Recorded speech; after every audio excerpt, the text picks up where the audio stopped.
looking to find what's always been inside of me, inside of me, inside of me.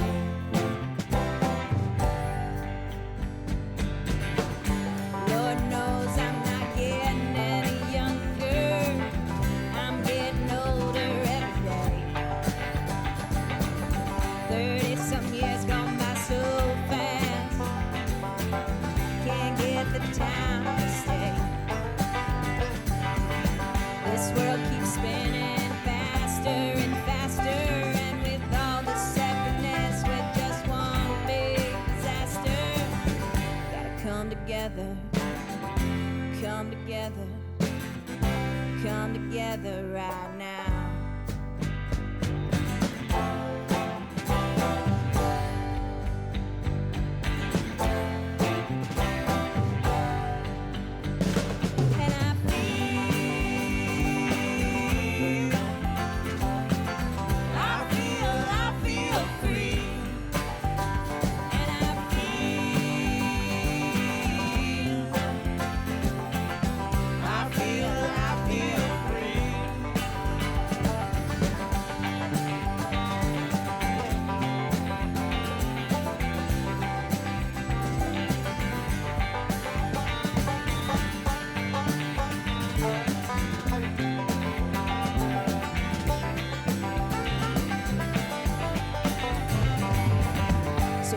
The verses from deep within surface, let the inside out.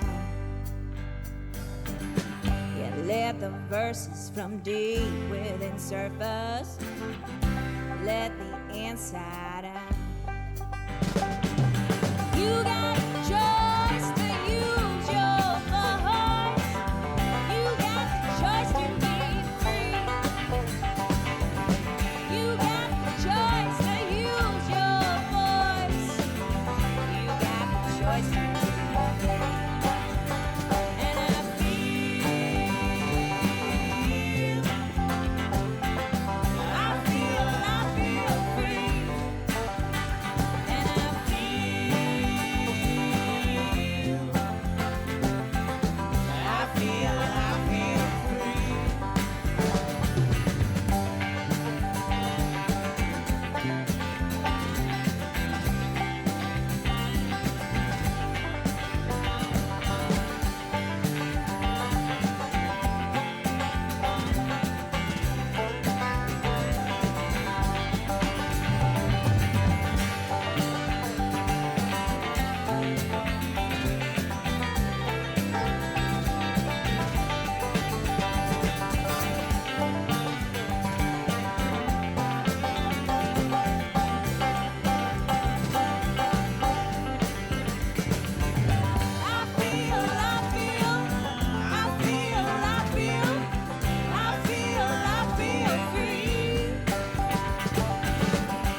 Searching far and wide, searching for answers beyond the great divide. I've been looking deep within, looking to find what's always been inside of me,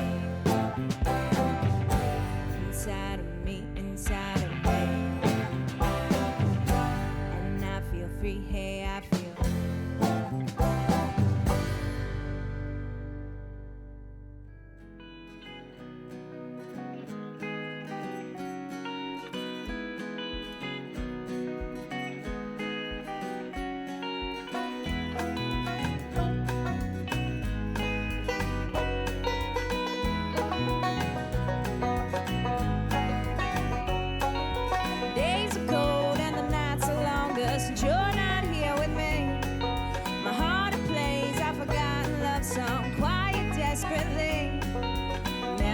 display of a love that was made in the bed where we both used to sleep.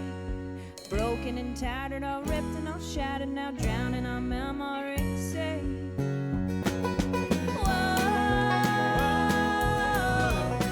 days and nights are colder. Oh, still you're broken hearted. Oh, I forgot love song. Oh, 'cause of a love that went so wrong. Love that went so wrong. It was a love that went so wrong.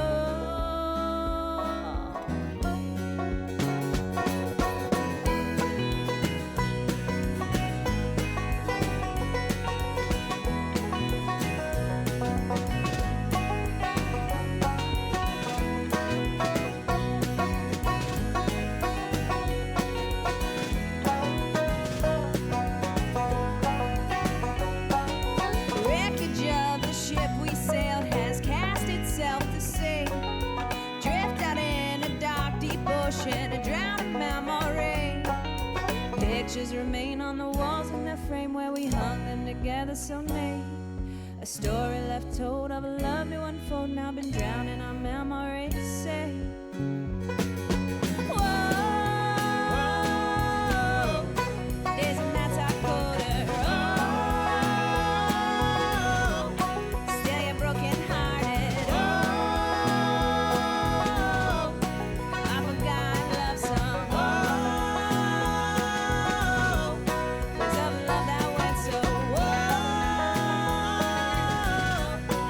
days and nights are colder.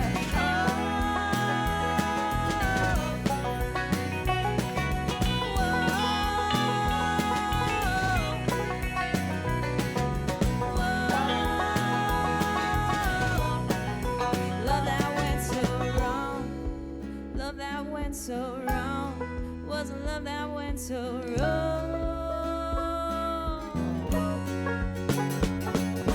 Days are cold and the nights are longer. Days are cold and the nights are longer. Days are cold and the nights are longer. Days are cold and the nights are longer.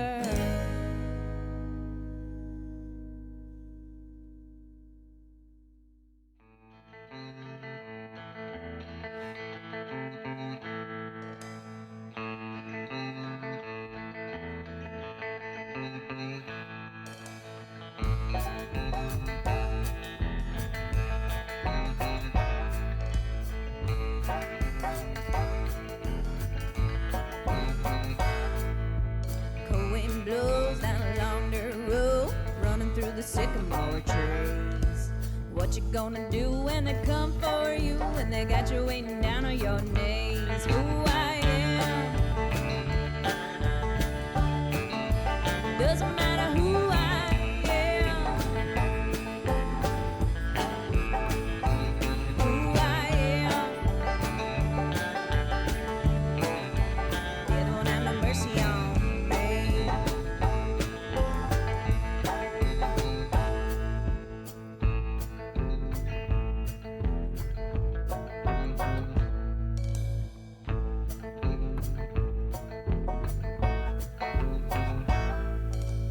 100,000 people waiting up to their knees. Water soon to beach house day. Looking to the sky for a little relief, hoping that she's listening for the plays. Who I am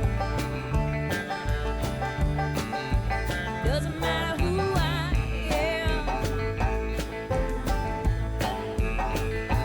Who I am, you don't have no mercy on me.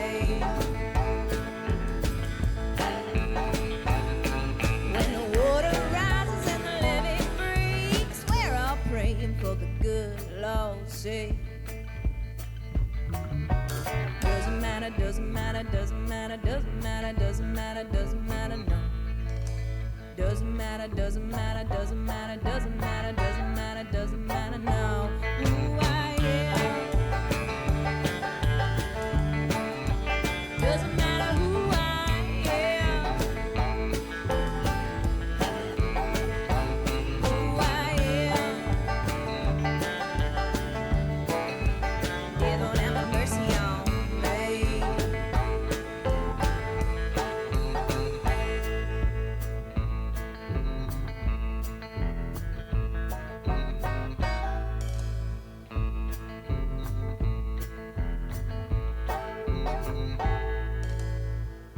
dusty and the wells run dry. Baby's wailing while her mama cries. Belly's hungry and the milk's run dry. She ain't got no way to feed a kid. Who I am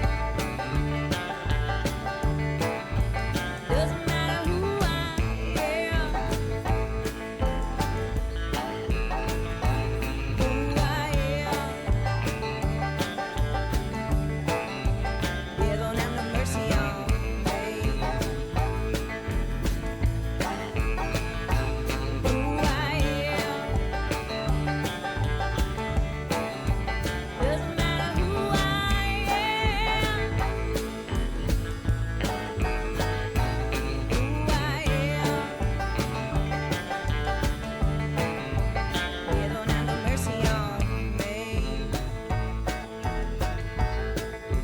Yeah, don't have no mercy on me.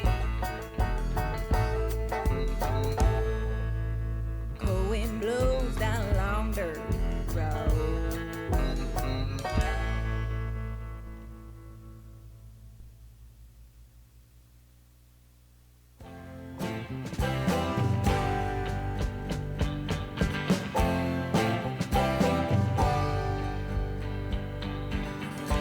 I've been searching far and wide, searching for answers beyond the great divide. I've been looking deep within, looking to find what's always been inside of me. Inside of me, inside of me.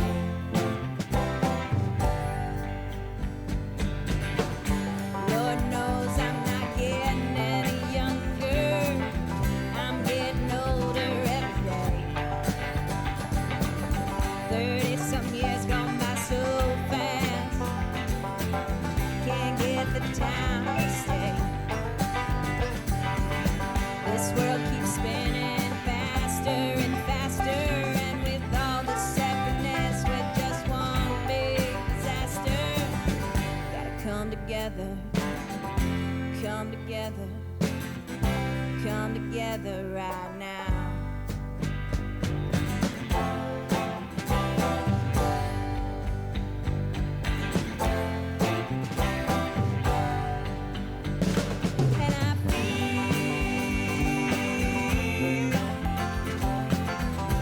And I feel free. And I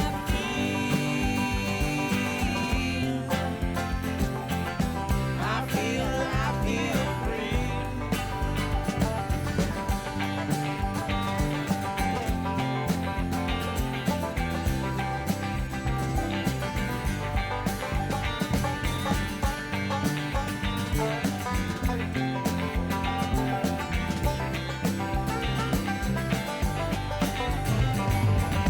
So let the verses from deep within surface, let the inside out. Yeah, let the verses from deep within surface, let the inside out.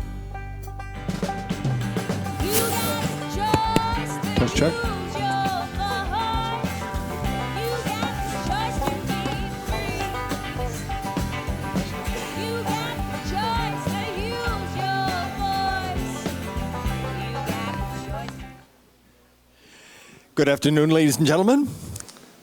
Welcome to the horrible February weather we have here. Need to apologize. Certainly not what you were expecting. But we're glad to have you all here for today's center conversation. Before we begin, I'd like to offer a few thanks. And I've been remiss in not doing this before. I want to particularly thank Ron Hills, our videographer, who has been here with us, helping us with these center conversations and everything else where we need videotaping. So Ron, thank you very much. And also Dan Rappaport, who is our live streaming technician here. So Dan, thank you for your help making this available to the world at large. I'd like to also make a couple of additional announcements. One is my public broadcasting announcement, and that is that we rely on contributions to keep the center going, and in particular, starting this year, we're asking if you might consider making a $5 contribution to help offset the costs of the center conversations. Purely voluntary. We don't want that to be an obstacle to anyone coming and participating, but we'd appreciate your support if you are so inclined. And as you go back into the door, there's a little plastic bin there with a little sign next to it. Kip has asked me to announce to you that we are sponsoring a road trip to the New York International Auto Show at the Jacob Javits Convention Center in New York City.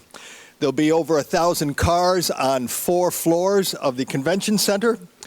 The date is Wednesday, April 19th, and we're going to have bus pickup locations in Ithaca, Horseheads, and Binghamton to make it convenient for people to jump on board. So we hope you'll consider that. The cost of the trip includes the motor coach transportation, the show admission, and a show program. Price is $99 if you're a member of the IMRRC, or $115 if you've not yet taken the plunge and become our member. The final day for reservations is Friday, March 31st, and you can contact Kip for more information. He's coordinating that. Also like to acknowledge and thank Bob Lovejoy and Bill Borden. Bob graciously loaned us that fabulous Jaguar that is in our lobby, and he'll be available, Bob, afterwards to talk a little bit more about that if you have questions for Bob once we get back over to the lobby. Also want to make sure that everyone here knows the sad news that our volunteer, Randy Cook, passed away this past year. Randy was a stalwart volunteer here for many, many years. I know his friends and family will sorely be missing him. So please keep them all in your prayers. A few more announcements. The center is going to be the beneficiary of a pasta dinner at Glenora this coming Thursday evening. So if you're of a mind to have some pasta and you're willing to trust your digestive system to me as one of the cooks, I welcome you to join us at Glenora this Thursday evening. Also want to let you know that our March event, our March Center Conversation, will be our 4th annual model car show. And the dates for that are March 17 to 19. We're really excited to have as our speaker David Beatty. He is the nationally renowned slot car track builder. So we're really excited to have David as our speaker. This conversation today was originally scheduled for last month, and our speakers graciously allowed us to reschedule it due to the passing of our co-founder, Jean Argetsinger. Jean, along with her husband Cameron, were majorly responsible for bringing road racing to Watkins Glen and to the U.S. after World War II. Jean remained an active participant at the center, continued her service on the governing council right up until our June meeting. No, our September meeting was Jean's last meeting with us. But a wonderful, wonderful lady. If you didn't have a chance to meet her, it is your loss. She was an incredible, incredible woman. So I think that's all the announcements I have to make. It is my pleasure to introduce you to someone you probably have already met. I consider him our walking encyclopedia, and it is our historian, Bill Green, who's going to lead us off today in our conversation about the Racers Walk of Fame. Bill, come on up.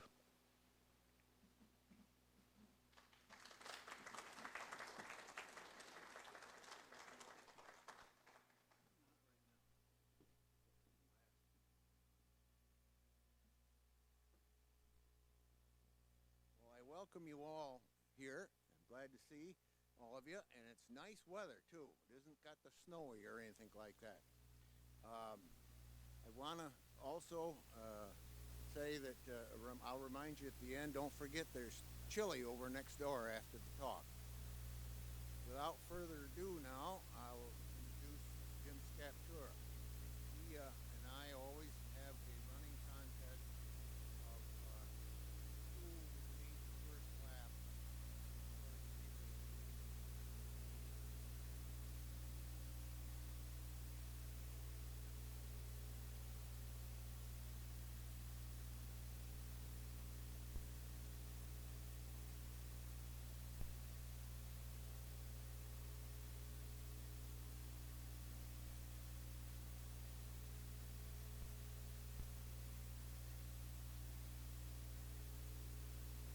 come forward.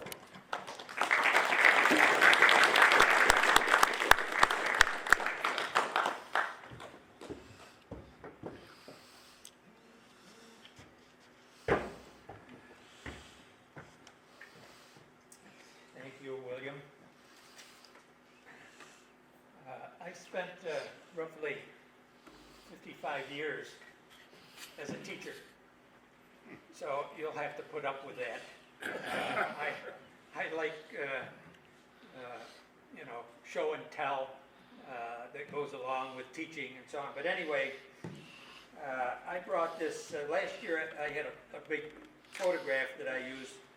This year I brought, this was the first project that the Historic Committee took on. I believe, Bill, it was, I think for the 45th anniversary we did this. It was an effort to make some money. We produced a number of these posters to sell. We sold them all. I don't remember how much money we made. We didn't make a heck of a lot out of it, but it did help. The artwork here depicts the history of Watkins Glen with Cameron's MG in the middle, although it has the wrong number on it. The artist, who I know extremely well, I neglected to give him the correct number, so he just came up with one of his own. And then the original course, the second course, the teardrop, and then the permanent course that we have now. And if you want to see the original artwork, hangs in the research center now, and it's on the east wall just before you go into the media room, and you can see the original artwork there. We are thinking of reproducing this thing for the 70th. I would like to get the artist to do some more work on this, but last time I talked to him, he said he was too busy. He's a teacher as well, and so I don't know whether we want that. But anyway, if you look at this, it's signed by the artist, but it's also signed by John Fitch and Phil Hill and Phil Walters and Briggs Cunningham, actually Briggs III, Cameron Arkitsinger, Bill Milliken. In fact, when we first got this, and the artist also signed it, I had those two sign it, and then I began thinking, wow, wouldn't it be a good idea to have as many of these drivers as I could possibly get my hands on to sign it? And when Bill and I, when we do the Walk of Fame, they become available, and so I have them sign it. Dan Gurney is on here, and Joe Tierno. In fact, I was going, David, did you sign this, David? Well, you have to sign it. So anyway, it has been, it has allowed me to do some things that probably most people don't get an opportunity to do. I spent over an hour with Phil Hill, the first American world champion. How many people get an opportunity to do things like that? So it's kind of neat. And if you want to take a look at this after it's all over with, why I'll have it over in the research center. Now, if you will permit me, I'd like to say a couple of things about the Walk of Fame. Originally, When we decided to do that back in 1993, it was supposed to be the Walk of Honor, and somehow it got into the paper as the Walk of Fame, and so that's the way it's stayed ever since. But we started that in 1993, and the original intent was from 1993 to 1998. That was a 5-year period. We were going to do, in that 5-year period, we were going to do 50 markers around the village to depict the history of racing in Watkins Glen with some of the great drivers. Well, to date, we have about 130, Bill. We have around 130 of them. It became very popular, and people asked us, can we help with this? In fact, if you go down to Specchio Ford, you'll see one almost, I think there's 30 of them just there. And he's been very helpful. In fact, the businesses in Watkins Glen have been very helpful to us in establishing this program. We also get a great deal of help from War Memorials. And when we started this, we had a price of $300 for one of these to be installed. The marker and the installation, $300. Last year we charged $325. So, you know, we're stretching it because this is all done by private donations. The money doesn't come from any place else. It's all private donations. Bill and I and Rick and Kevin are going to have to sit down and examine that because I don't think we can hold it at $300 or that figure any longer.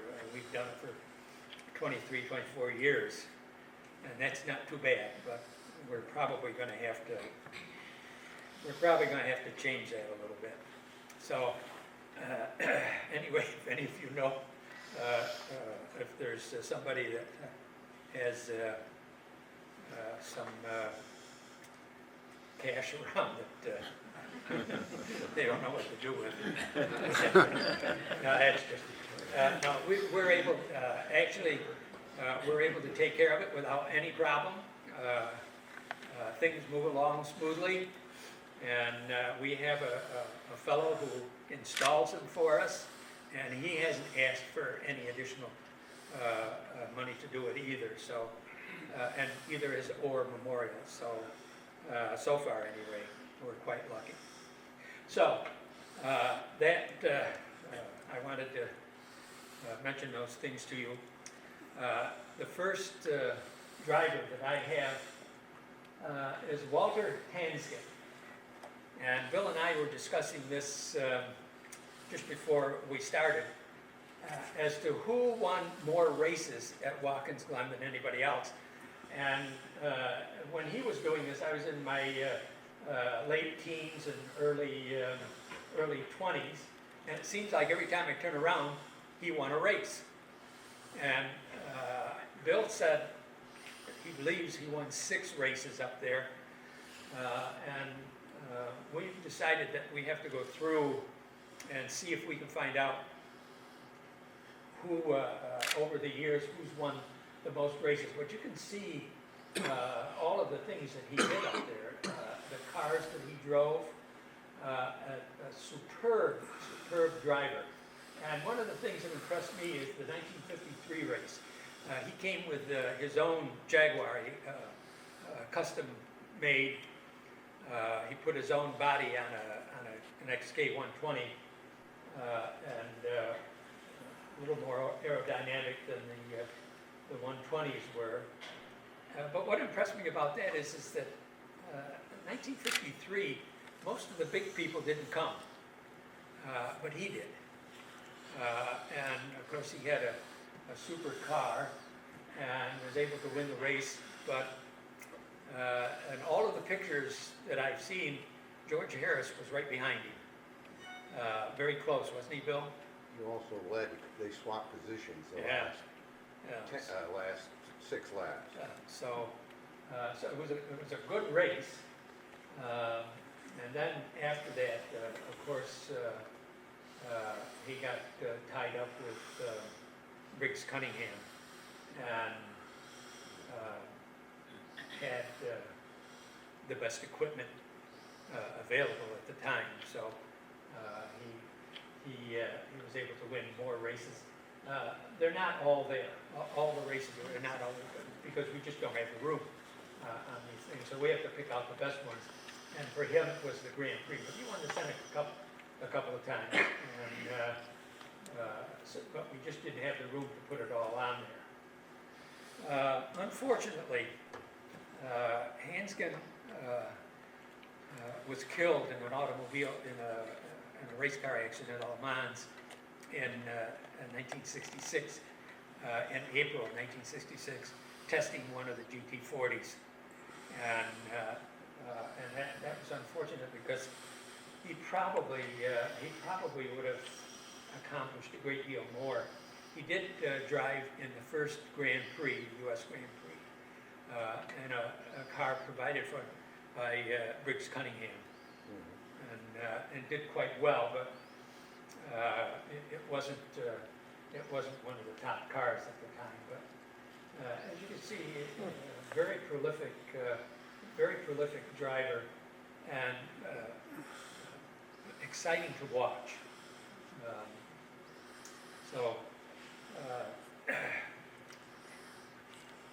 I've got a whole list of things that he did here.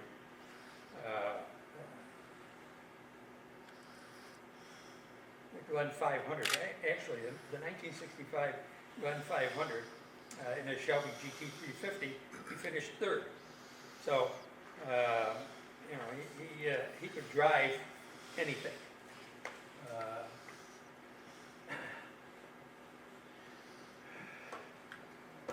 Okay. Oh, there it is. In fact, that was here. His car was here 2 years ago, and you can see the envelope body.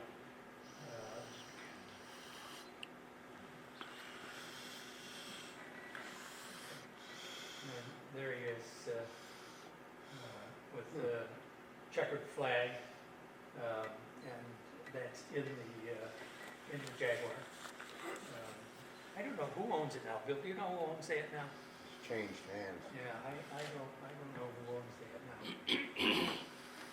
And in the Stangulini, and of course, Cameron Arkitsinger, a very young Cameron Arkitsinger, standing next to him, and he was racing in the Seneca Cup.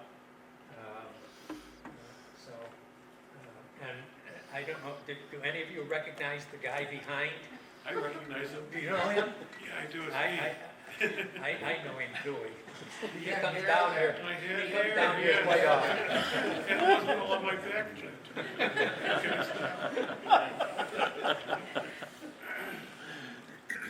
And there's the big three: Briggs, Alfred Momo, and Hanskin in the Formula One car. And that would have been the 1961 United States Grand Prix. One of the advantages, I think, one of the advantages that Briggs Cunningham and Hanskin had was the guy in between. The master mechanic, if you like, probably engineer, whatever term you want to give him, but he probably knew more about cars than anybody in the world, and he knew how to make them go fast. And there's Hanskin in the Cooper in the 1961 U.S. Grand Prix, and you see he wears number 60, which is a number quite frequently used by Briggs Cunningham at Watkins Glen. And at Indianapolis, I didn't realize that he had, I had to check that he had driven at Indianapolis. I'm not sure how he made out there though, but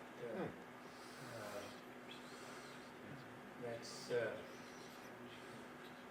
his Indy car.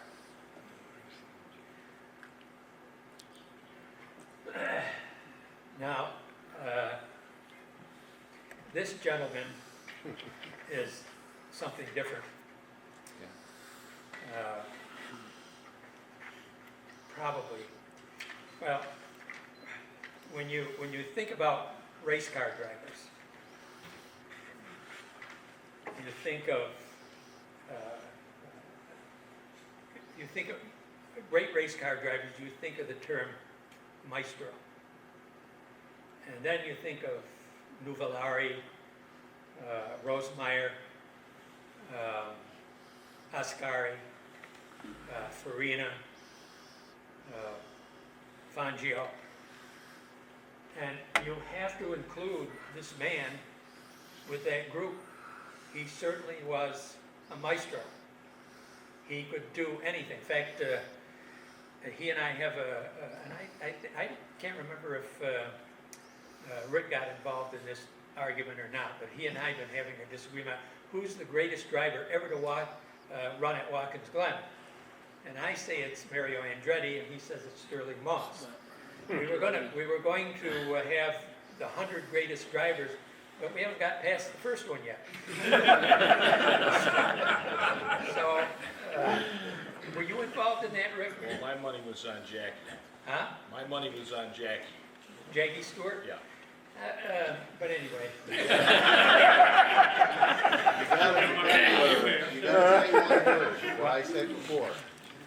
Gonna is a big word. Right. Gonna hasn't gotten done yet. We haven't. I don't know if you're.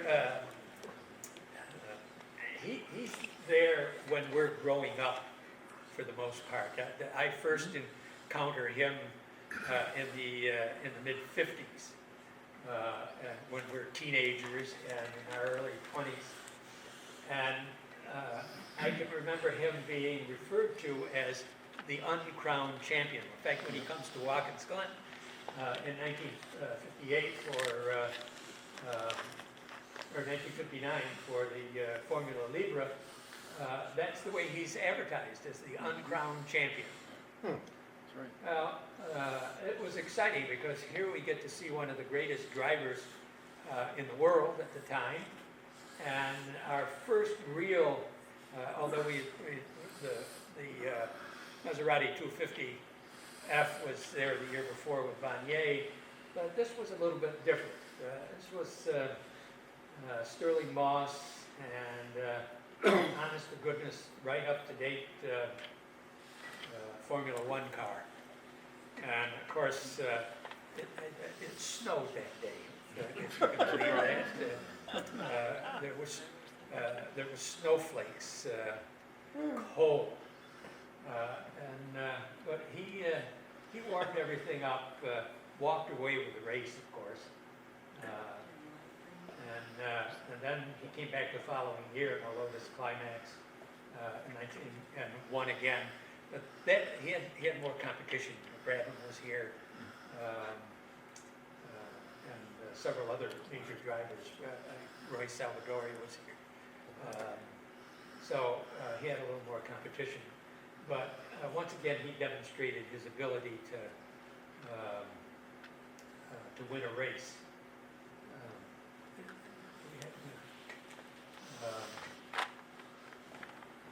There he is with Cameron, and boy, Bill, what's his? Dick Miller, Yeah. Gene Osborne.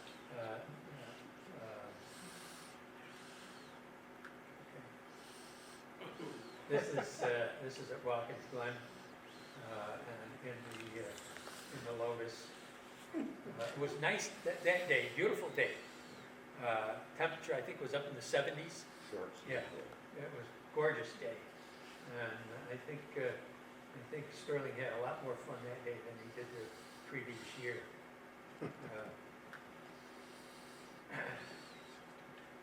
again at Watkins Glen.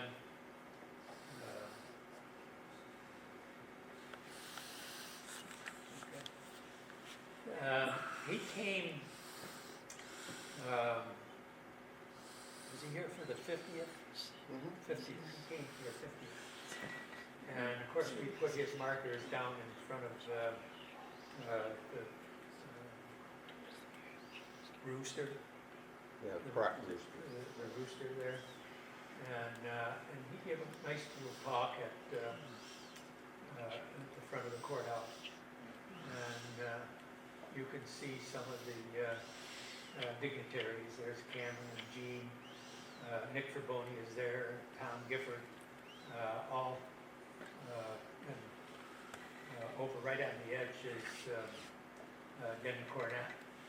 And he gave a nice little talk about, I think he really liked coming here.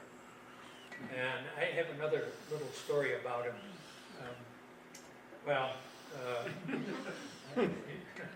You know the other guy, don't you? Just on a side, how many of you people know who, watch out, Bill. How many of you people know who Roland Thaxter is? Nobody knows who Roland Thaxter is? Oh, dear, then I can't tell the story.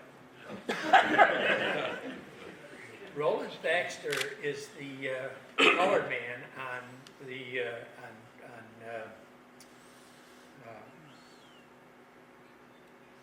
Peter Ustinov's the Grand Prix of Gibraltar. Oh. And Roland Thaxter is the colored man. Well, I was on the internet. I was going through looking for and I run across this picture. And I said, there's Google, what's he doing in this particular thing? And I had to look twice. It was Peter Ustinov. You look at him, and then look at a picture of Peter Ustinov sometime in his later years. A little work, we could pass him off as Peter Ustinov. Anyway, that was down in front of the Crooked Rooster. And he really likes coming here. And I hope we can get him back here again. Unfortunately, I didn't have that thing with me when he was there, so he doesn't have his signature on there. Okay. I have a Sterling Moss. What? I have a little story to tell you. Sure. I had just moved to Endicott in 1959, got out of college, started with IBM, and I had a friend who was a policeman over in Vestal.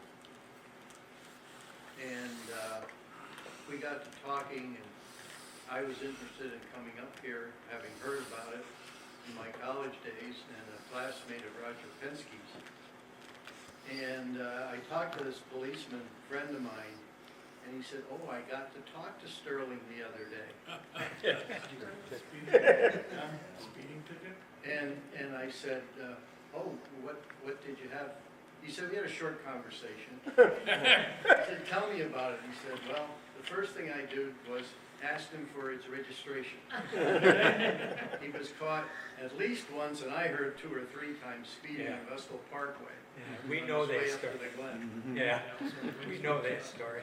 Windsor too. Unfortunately, again, in 1962, Moss had a really bad accident. And he was unconscious for about a month. And when he finally was able to, he got in a car, and when he finished, he said, "I can't drive anymore because what I used to do by instinct, I can't do anymore." And so, very intelligently, he retired from racing. And which was a shame because certainly he would have been world champion. I can't imagine him not becoming world champion. So anyway, the next fellow is Brian Redmond. one of my favorite drivers of all time. He's a lovely individual. Aside from his ability as a race car driver, he's just an extraordinary person. And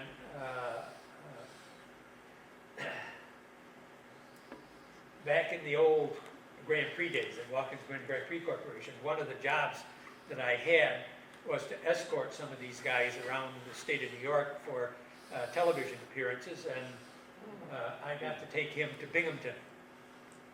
And we had just a delightful conversation down and back. He told me about his early days as a racer.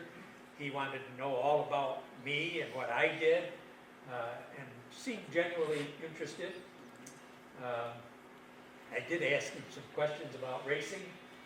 One of them was, when you're coming into a corner, Brian, do you shift down to slow the car down? And he laughs and he says, no, Sonny. You use the brakes, not the transmission. He says, you'll break the transmission and the car will be no good. He says, you can put new brakes on, but the transmission is very expensive. So he says, if you're going to do it, just remember that. And then I had the opportunity to connect with him. After that, my children used to own the Glen Mountain Market, and he used to come in there. And of course, that's where his marker is in front of that. And when I see him, I haven't seen him in about 5 or 6 years, but he'll say, "Hi, Jim." He doesn't run into me that often, but he remembers, and that's why I say he's such an extraordinary. And you can see he's certainly an outstanding driver. He won the 6 hours here, Formula 5000, Formula 5000 champion 3 years, and like all the rest of them, we just don't have enough room to put everything on. So we tried to put just the most important things on. That's his Golf and Porsche, Watkins Glen. There he is on the grid, Formula 5000. Those were exciting races, I thought. I thought they were as good as anything that they had, even the Formula 1. That's rather young, and you also recognize Janet Guthrie in the pits. He looks as though he's kind of wondering why anybody's taking a picture of him. Just Brian. Now, do you recognize, you all recognize the other guy, don't you? Huh? Cool. It's Oscar Kovaleski. And you know what he's promoting. The two youngsters on the other end are my grandchildren, grandsons. And Oscar, when he saw me with him, he said, bring him over here. I want him to win a trophy. So he put him in those cars, and one of them won a trophy. The other one didn't. And the one that didn't has never gotten over it. Now wait a minute. That's not. It's the one on the far side is the one that won the trophy. But the other one now has won, I think, something like 6 trophies in the SCCA autocross that we have here in the sun. He's won that. In fact, he won it again this year. He was in his class. He was the champion. So he's been trying to take care of that problem ever since. He drives a 318 BMW, and he does it extremely. In fact, in the festival this year. He also won the trophy at McGuire Dodge there. They had a autocross there. He won the trophy there too, plus 2 bottles of wine. He's old enough now, so they can have the wine. So anyway, Brian was there helping Oscar with that whole program. So, and well, you recognize those 2 guys. And, we did the dedication for Brian up at the track.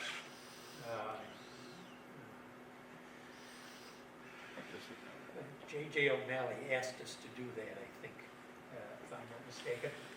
He wanted it done up there for the publicity, so we took care of it all up there.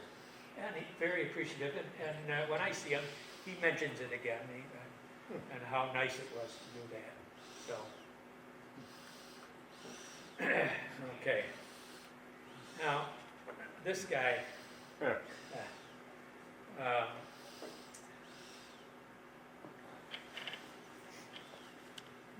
you see this? Anybody? I know it's kind of small.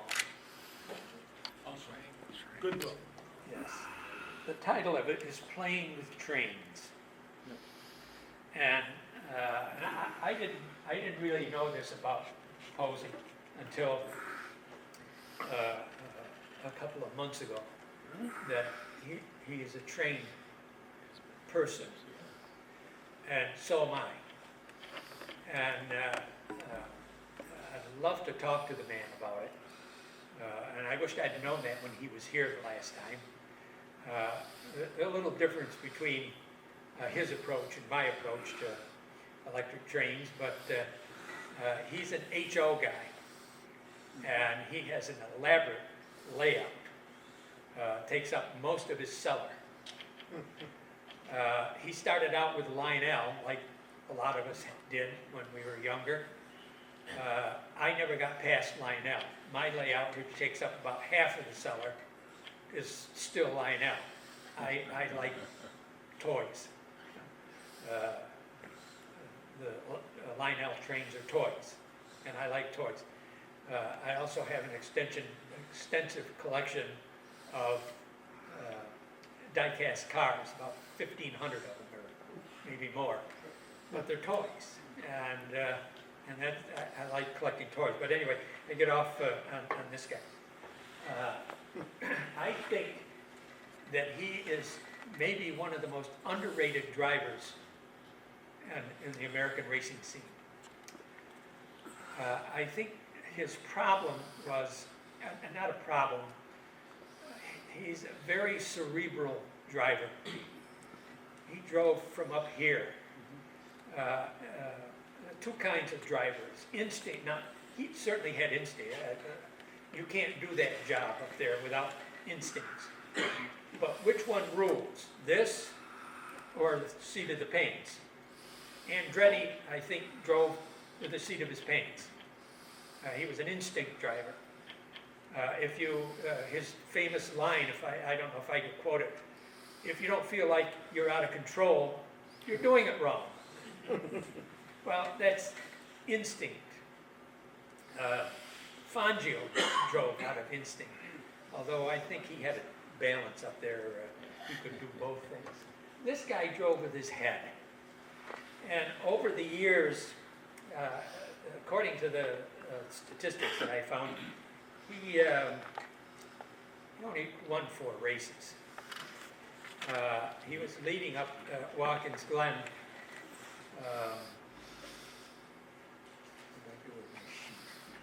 He was leading up at Watkins Glen in a Trans Am race, and to avoid an accident, he dropped to second and finished second. I think he was driving for Penske at the time, and he lost his ride. I'm not sure that he ever had the best equipment. He did win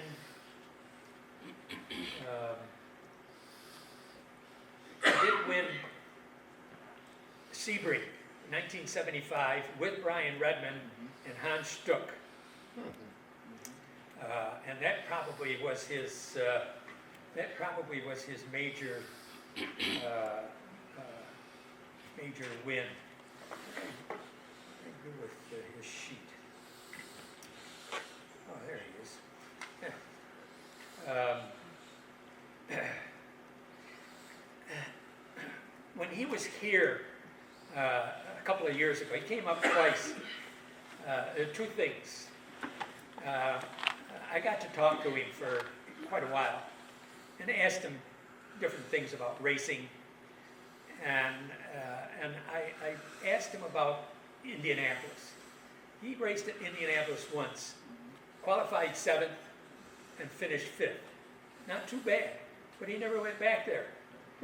And I asked him about that, and I remember him saying something about, he was on television saying something about, when you drive in Indianapolis, it's the longest way around, not the shortest, if you want to be successful. And I asked him about that, and he wouldn't answer it. The only thing he said to me was, it's a very dangerous place. And then he didn't want to talk about it anymore. So, and I didn't press the issue. That would give you some idea of the kind, just a wonderful person. Of course now, you know that he has Parkinson's disease, and that kind of slows him down. He did do some television work, but I understand that he and ABC kind of parted the ways. But there is one more thing. When you leave today, if you go out the front door, you'll see Sam's marker is right there, right at the end of the sidewalk coming out of the research center. And then you look one block behind, and you will notice that it's blank. And the reason for that is it's reserved for David Hobbs. And Sam insisted that David Hobbs has to be behind him forever. So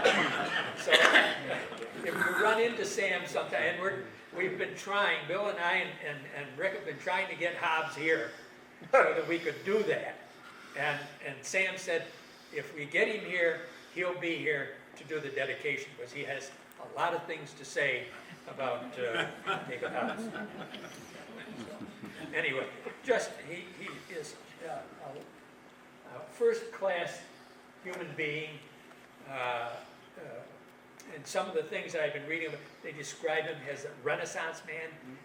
He's an architect. He did the architecture for the timing tower at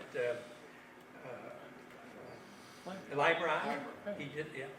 He is a graduate of Rhode Island School of Design. He is a talented writer.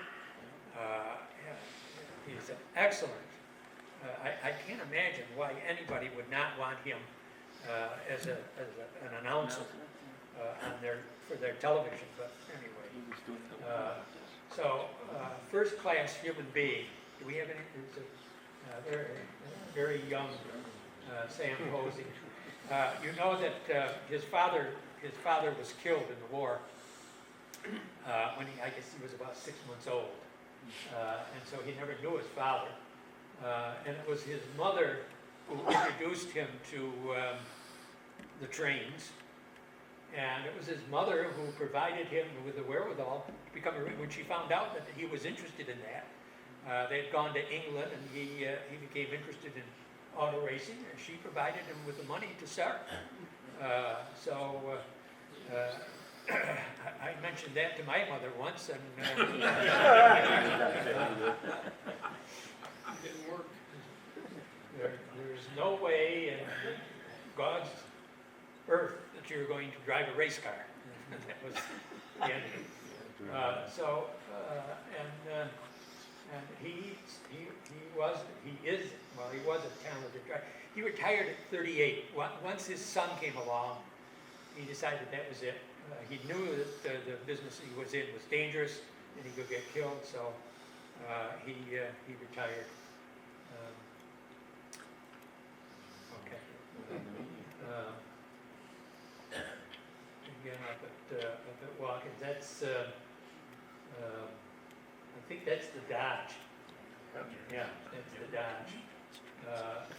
It was a good car, but not up to what, they just weren't up to what Penske was doing at the time. But he did quite well. That's just a nice picture of him. Wow, it's an early, he's got stripes in his nose. Okay. They're here.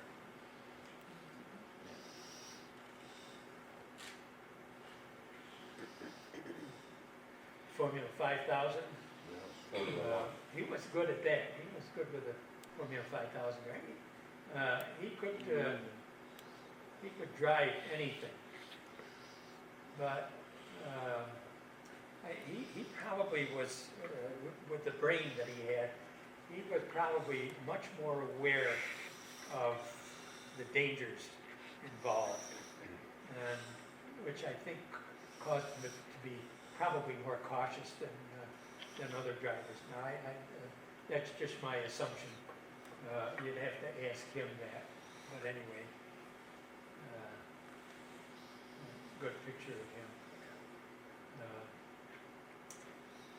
And I hope we can get him back up here again. Okay. This is the last one that I have. I've probably been going on too long here. Lynn St. James, she's one of my favorite.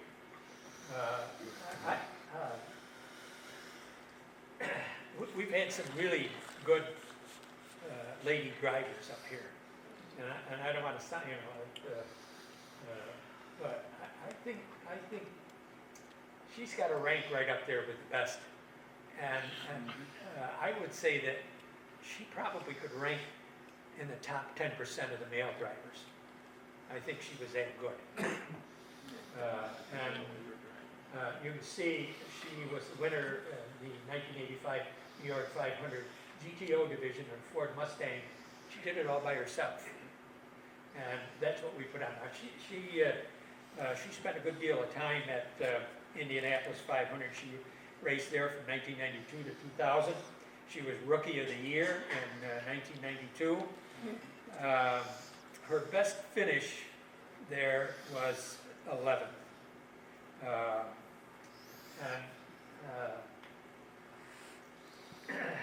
She didn't have first line equipment when she was there. So her abilities there were, I think, quite substantial. She is a motivational speaker now, and goes around talking to people. She's very good at that. And she loves coming here. The last 5 festivals, she's been here 4 times in the last 5 festivals. And we have a couple of photographs of her.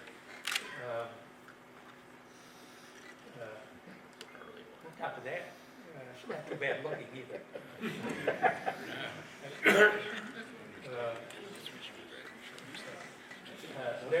That's the Mustang. She won the class in 1985, and I remember that race. And to do it all by herself, 500 miles all by herself, not too bad. Not too bad. She was supposed to drive, I believe, with Bill Elliott was supposed to be her co-driver, according to your book. It was supposed to be the co, but he never showed up. And they had somebody else, but I don't know what, for whatever reason, she did it all by herself.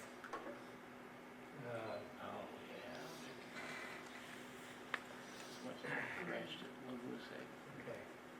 There she is. This is down at Specchio Ford. She's there by her marker. And like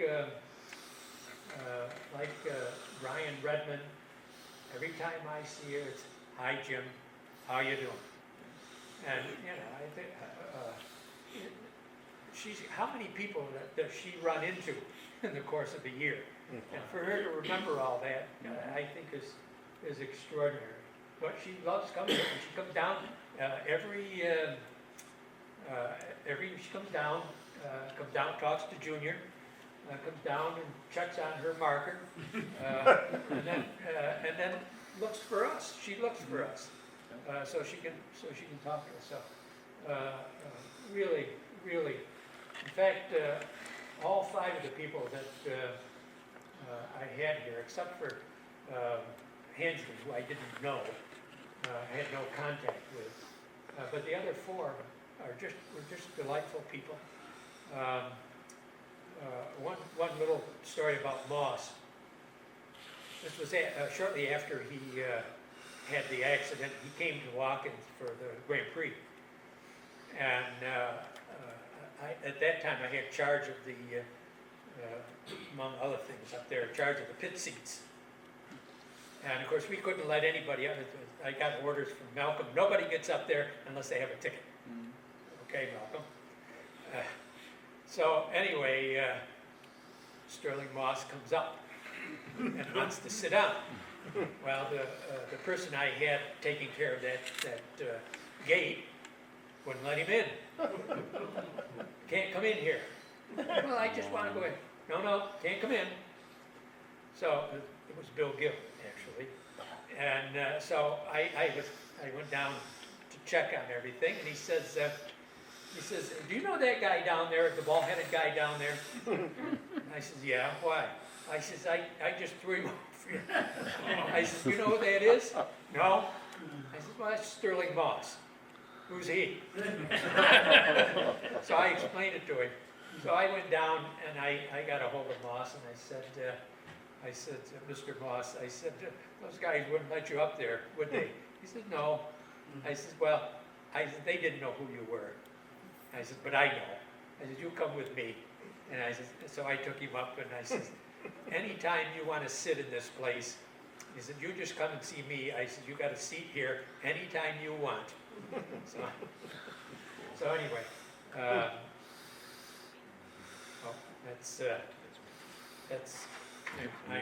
finished, but I've got a couple of things.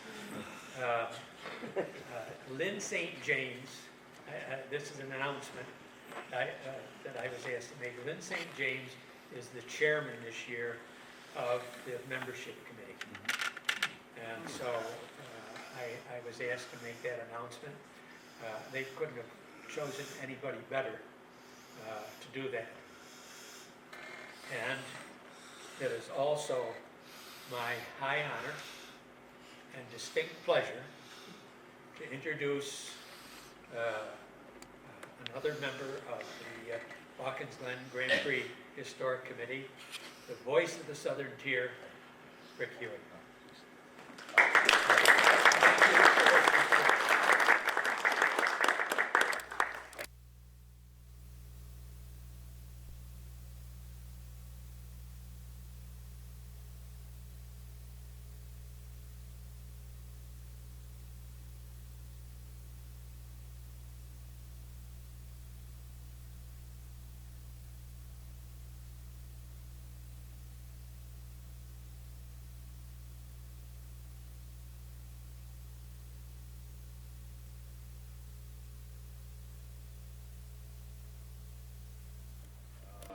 Sort of appeared to be the quintessential racing driver, you know?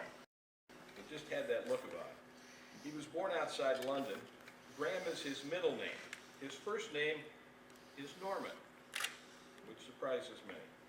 After high school, he attended technical college and he apprenticed at Smith's Instruments before joining the Royal Navy. Smith's Instruments produced most of the gauges for automobiles, especially racing cars. He didn't get his driver's license until he was 24. He noted that his first car was a wreck with poor steering and brakes, and it probably helped him develop his car control, actually. He also had an interest in motorbikes, but that all changed in 1954 when he saw an ad in the paper that he could try out a racing car at Brands Hatch Circuit for 5 shillings a lap. It was a Cooper 500 Formula 3 car, and he was immediately hooked. Within 3 years, he was racing for Cooper. He then wanted to go faster, so he got a job at Lotus as a mechanic, get himself in the door, and quickly worked on race cars from street cars, and eventually talked Chapman into letting him race. His first Formula One race was at Monaco in 1958. Then in 1960, he moved to BRM, and then in 61, he finished 5th at Watkins Glen.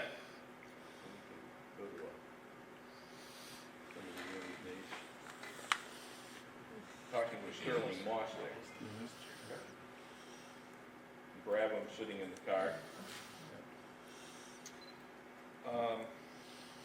Okay, in 61 he finished 5th at Watkins Glen.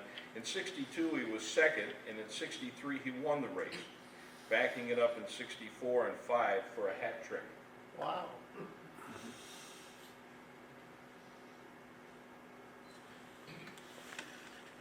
Certainly had a afternoon's work there. You can see the smudge above and below the goggles.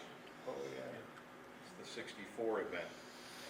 In 66 he had mechanical trouble and didn't finish the race, but earlier that year he had a win in the Indy 500, which kind of made up for it.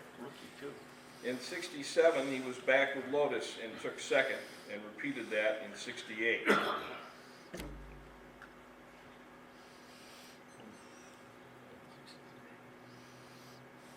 But just again, that racing driver look about him. In 69, he had a serious accident at the end of the back straightaway and broke both his legs, and he was in the Arnold Ogden Hospital in Elmira for 10 days before he was able to be flown to England. He was back in the race car in the spring. He continued to race Formula One through early 75 when he started his own team with his young protege, Tony Bryce. Graham Hill had accomplished the Triple Crown of motorsports, winning in Formula One, the Indy 500, and the 24 Hours of Le Mans. The story ended sadly on a foggy November night in 1975 as he flew his team members home from a test in France. The twin-engine Piper Comanche that Hill was piloting crashed on a golf course. Graham Hill's son Damon also won the World Championship in 1996, the first father-son to accomplish this. And of course, this fall, Nico Rosberg and his father KK became the second father and son to each win a World Championship in Formula One. And KK did it in '82. George Bignotti down here. He was driving for at Indy. In the streets of Monaco. The Lotus 49.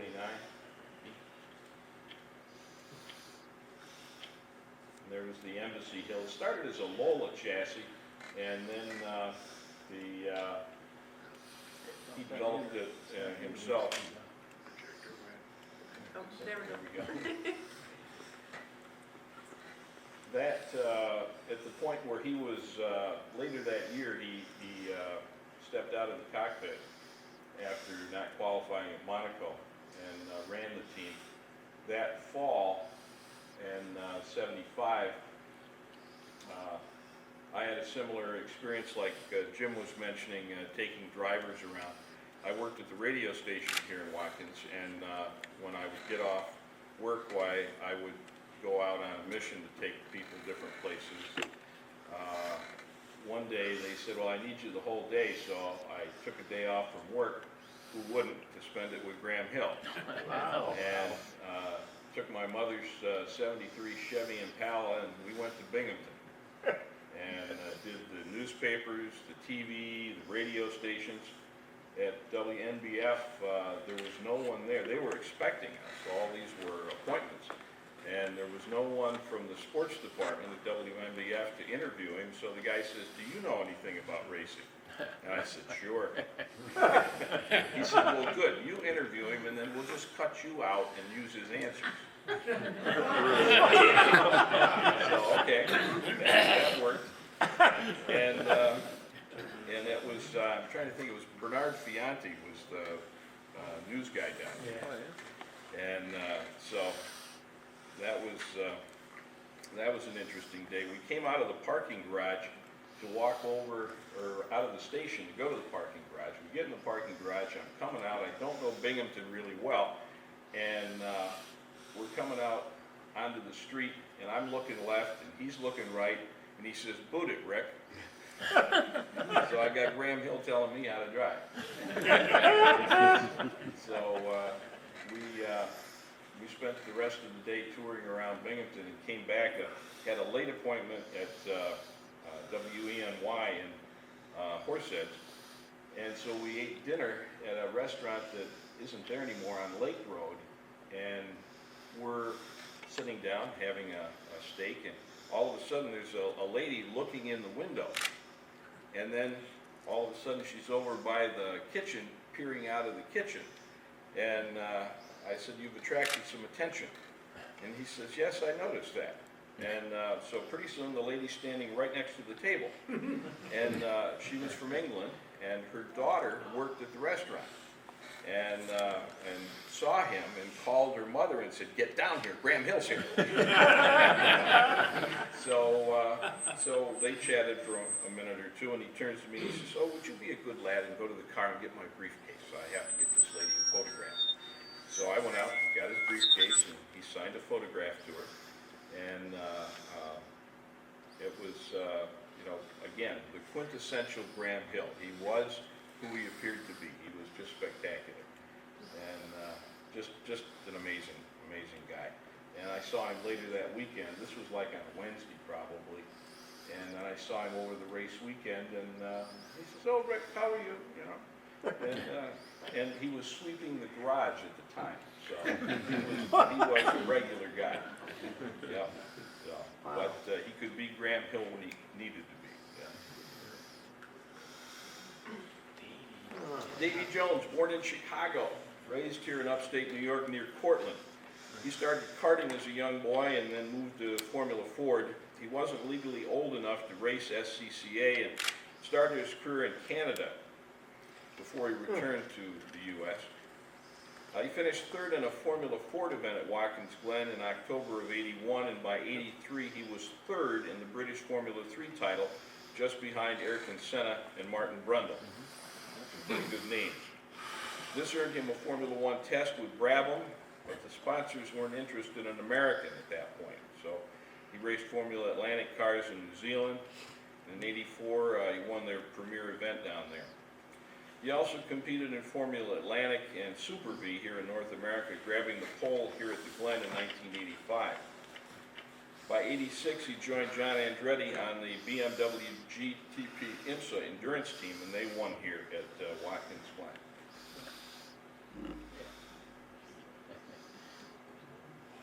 And you talk about a fresh face, Wow. There's the BMW.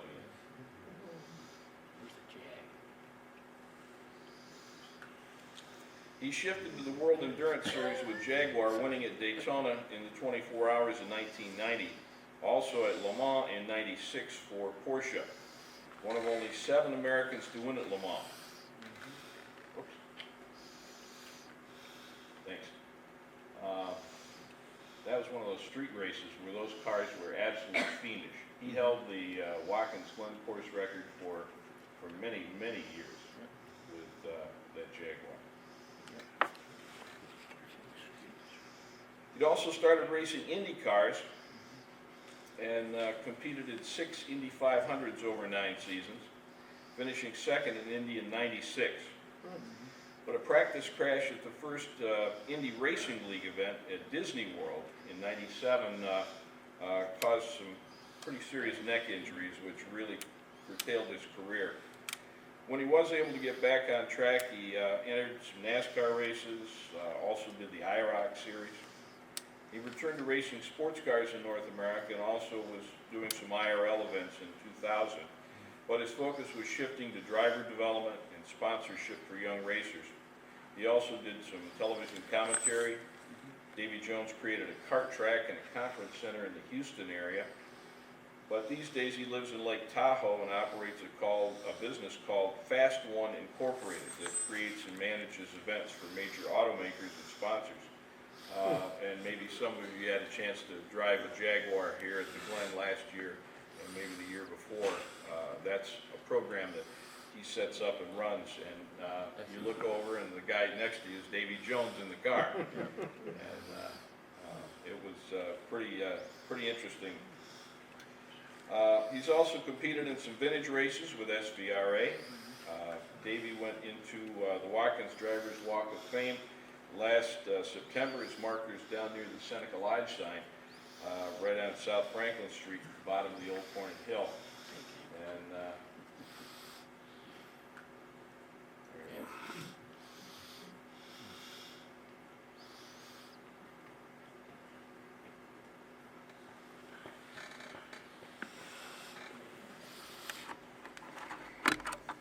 Roger Penske, born in Shaker Heights, Ohio, an entrepreneur as a teen and bought and sold cars, some 32 cars over a 10-year stretch.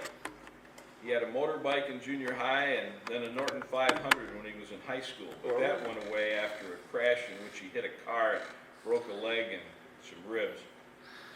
After he recovered, he got a part-time garage job and acquired an MGTD and later a few American cars. He drove some of those in short track events. While in college at Lehigh University, he went to driver's school with a 57 Corvette at Marlboro Raceway in Maryland. He was one of 2 students granted a provisional license that weekend.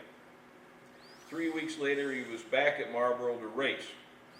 He was running second when the vet overheated and he dropped out. He was as good a racer as he was a salesman, and he moved to a Porsche RS in 1959. He won the SCCA President's Cup and National Championship in 1960, including second overall and first in class in the September Sports Car Grand Prix at Watkins Glen. In 61, he won the Kimberly Cup for the most improved SCCA driver and was named the Sports Illustrated Driver of the Year. His first Grand Prix race was at Watkins Glen in 1961. He placed 8th in 61 and 9th in 62.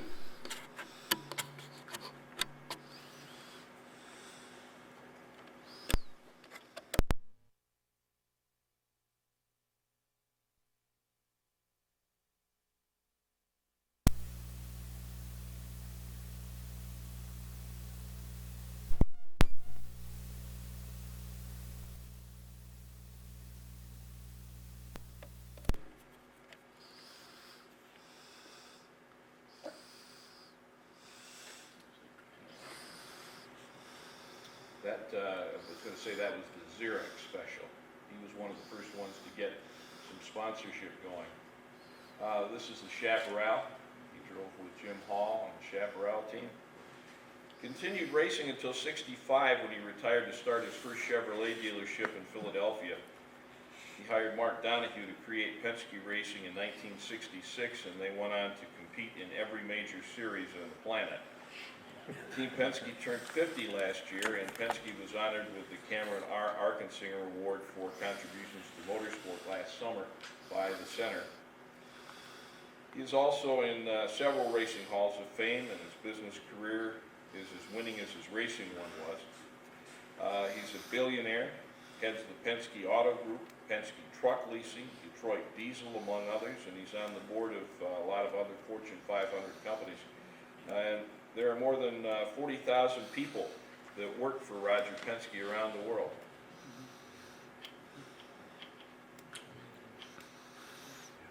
Mark Donahue.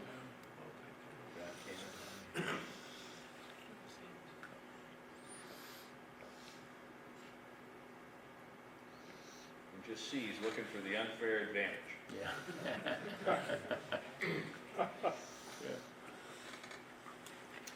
David Saville Peck was born in Canterbury, England. He died this past year in his adopted British Columbia at the age of 71. He was an engineer who turned his talent to auto racing, doing design work and driving for others, ultimately building a car he called the SP7 to race in the Can-Am series. He had his sports racer design built in Dover, England, and he moved to Canada in '72. His sponsor was Brian Costello, so the car became known as the Costello in '73. The Olds engine that he brought from England had won the British Hill Climb title, and he had it upgraded by Gene Crow, who'd done the Oldsmobile engines with the Can-Am car in the '60s, the McKee Crow Sal Olds. But they had an issue with the roller tappets, and he didn't complete all the races in that first season. And the Costello was destroyed at Laguna Seca when he came upon an accident and crashed into several other cars already there, broke several ribs. Zevo Peck had a second chassis constructed earlier that summer and had it shipped to California, where he built it up with parts left over from the wrecked car in the 2 weeks between Laguna and Riverside. The SP8 chassis was set to qualify when another accident happened because there was a steering arm broke on the some of the parts from the first car broke causing a second accident. The car was fixable, but he of course had to go to the medical center because he'd had an accident. They found out he had broken ribs from 2 weeks before, and they said, no, you're not going to race. In '74, he built the engines himself, getting nearly 500 horsepower, and he made all the races that year, noting that he had to win enough to get to the next event. He finished 15th in the '74 Can-Am Championship as a really, truly independent with this little car compared to the size of the other machines that he was competing against. Zevo Peck continued to build and develop sports cars in Canada with his firm Ennerdale Engineering in British Columbia, eventually becoming a dealer for the Caterham Super 7 models. His son Jolyon runs the shop these days. David Zevo Peck also has a daughter, Genevieve, who attended last fall's unveiling of his marker in front of the post office, and she even brought his helmet along with her. Thoroughly enjoying the Grand Prix Festival here at Watkins Glen.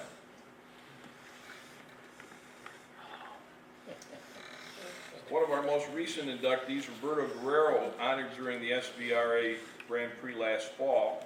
He started racing karts in his native Colombia in '72, winning 2 championships over the next 5 years.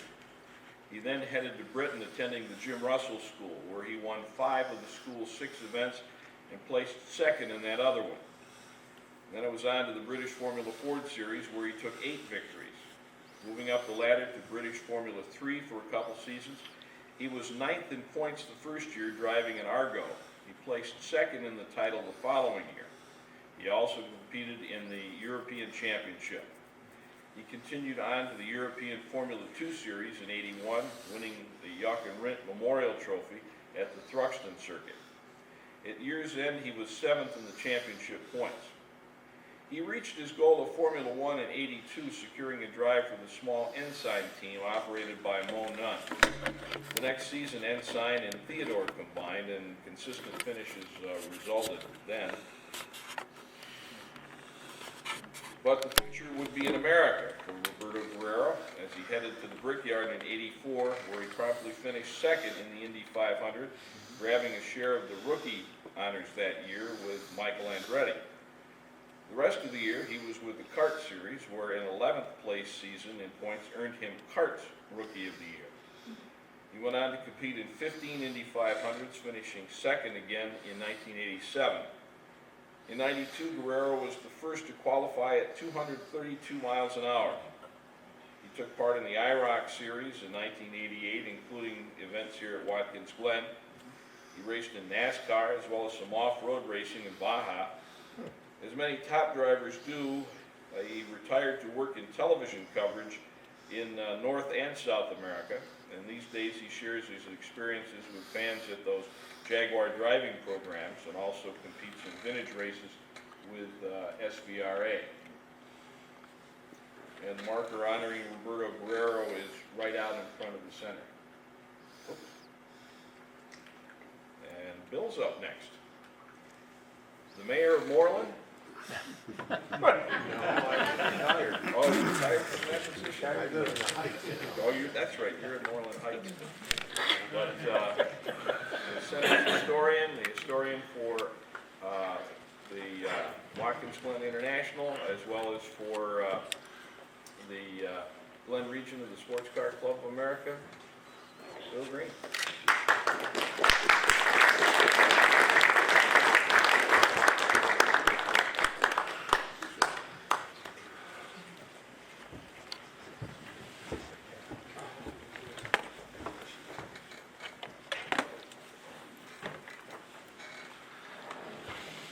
This looks like a big bunch of notes, but I will go through them. You won't see what I got written here. You only get the highlights. We won't be here till at least 8 o'clock at night. But anyways, we'll start out with Sam Collier. And Sam was a brother to Miles and Barron Jr. And they lived in Sleepy Hollow, New York. And they lived on the estate called Overlook. As boys, they had the family chauffeur help them make little, they were, well, early years go-karts, but they were made from wood with the little motors on them. And they raced around the driveways at Overlook. And eventually, that was by 1930. By 1933, of course, they were grown up. They went to real cars. Thus, they founded what was Overlook Automobile Racing Club. It then became Automobile Racing Club of America, or ARCA, for road racing, along with George Rand. Used to compete with them, and they started racing on the Sleepy Hollow Ring, which is a dirt track, not too far from the estate. And of course, ARCA got so big that, you know, they had annual events at Alexandria Bay since 1935 to 1940, which they competed in. They also, and I'll tell you about ARCA, but then I'll go back to Sam. But anyways, they got far south. There's some of the trials at Daytona on the beach, and also at Memphis as far as south. But primarily here in the Northeast. They also used a portion of the Roosevelt Raceway in 37 where the George Vanderbilt Cup race was. And Briarcliff Manor, and the last very ever ARCA race of that ARCA was at the World's Fair in 1940. And of course, Miles and Sam raced there. Miles drove Cunningham's BU Merc, and of course got off the road and hit a light pole, and the car retired. And Sam, he did a little bit better. But what I was going to say was one of the ARCA drivers that won the race was a guy by the name of Frank T. Griswold. And of course, in 1948, he won here. So that was great.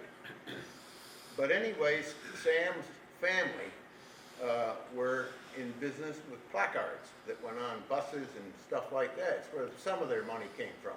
They also had property, what today is Collier County, and they developed that.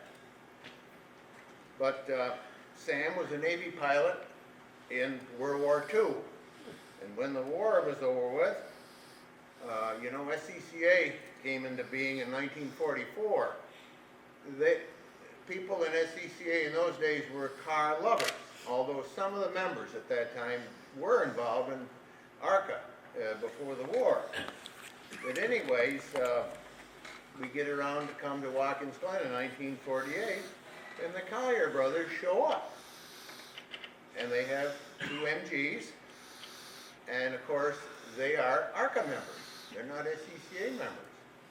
In the old Jefferson Hotel, where race headquarters was, they joined SCCA so they could race. And of course, both Miles and Sam, make sure I'm right here, yeah, competed in the Junior Prix and in also the Grand Prix. Sam managed to finish 6th overall in the Junior Prix and Miles 7th. And then in the Grand Prix, of course, it was, Sam was 4th overall. These are supercharged MGs, both of them. So then, as time goes on, we're at 1949. They go to Bridgehampton, and of course they race there and do fairly well. By 1950, one thing I have to say is, at Bridgehampton, the races were sanctioned by the MG Car Club of America, the Sports Car Club of America, and the American Motorsports Club of America, which was, and don't take this wrong when I say this, the Jewish members, because SCCA at that time had a thing, no Jewish people will race in SCCA events. Fortunately, that went away. But anyways, that provided Goldschmidt and a few others to be able to race at Bridgehampton. So, and by 1950, of course, that's all changed. And of course, Sam finished at Bridgehampton in 49, 3rd overall in his race, and then there was a mixture of races, classes, and he managed to win that in the MG. He came to Bridgehampton in 1950, and that's how I made this out, was like that. 50 was a AAA, SCCA, and it was also MG Car Club and the Automobile and Motorsport Club of America. So that got Goldschmidt in there too. But anyways, by this time in 50, Sam was driving Cunningham's 166 Inter Ferrari. And of course, he managed to be 2nd overall in his class and overall in the race. They also did a thing at Le Mans with Briggs. Briggs had 2 Cadillacs, standard Cadillacs. One was a standard one, and one that was bodied by Grumman Aircraft, which the French people nicknamed the Le Monster. It had a short turning thing, and they had it difficult sometimes turning it. But anyways, it competed, and Sam and Miles finished 10th overall ahead of Briggs and Phil Walters at Le Mans in the Le Monster. When they came to Watkins Glen that year in the fall, Watkins Glen was a full international race. Listed on the FIA calendar, listed on the AAA calendar. The only difference was that there were no championships for sports cars in those days, but it allowed foreign participation if you wanted to pay starting money to get a driver here. Anyways, they came, and Briggs, what was the story I was getting at was Briggs said to Cameron, I wonder if the people would be interested to see the Le Monster and the standard Cadillac we use.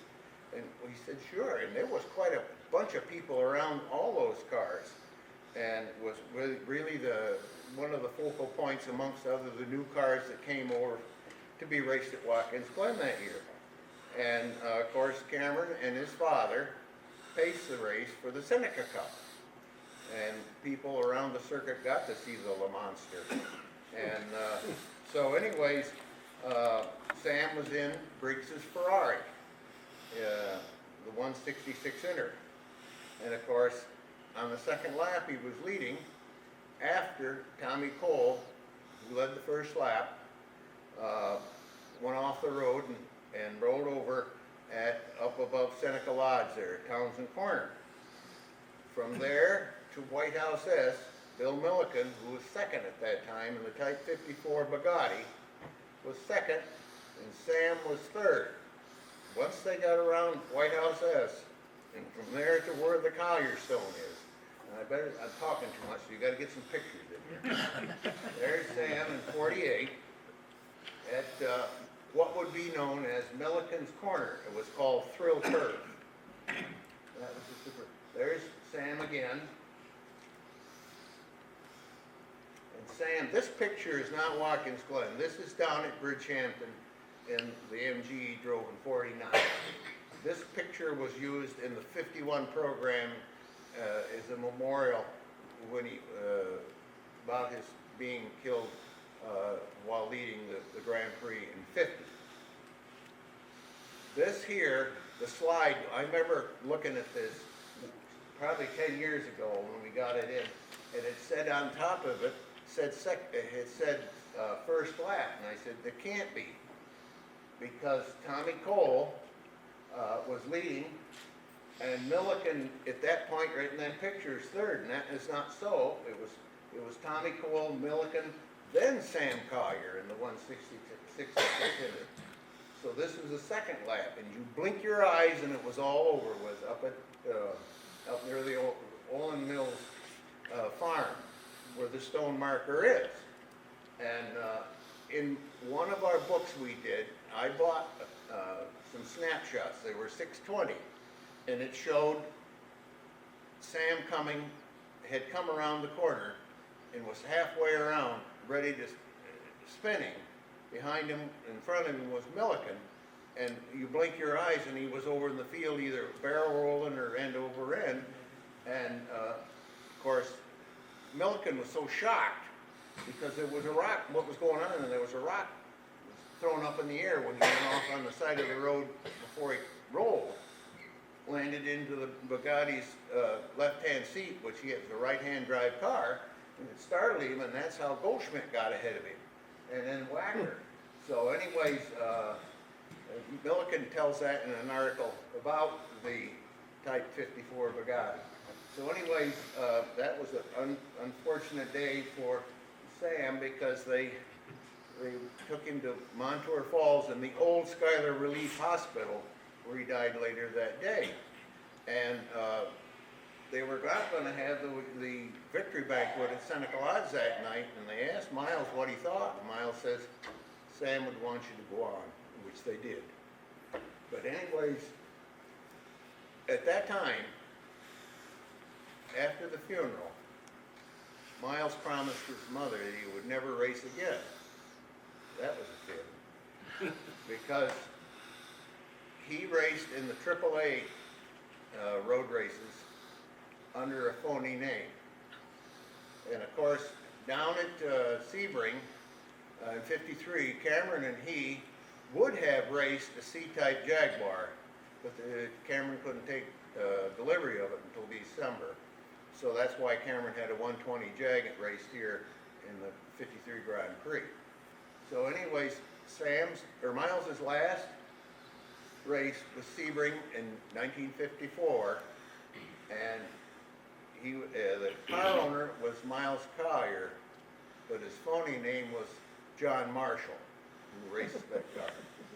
2 weeks later, he died of polio.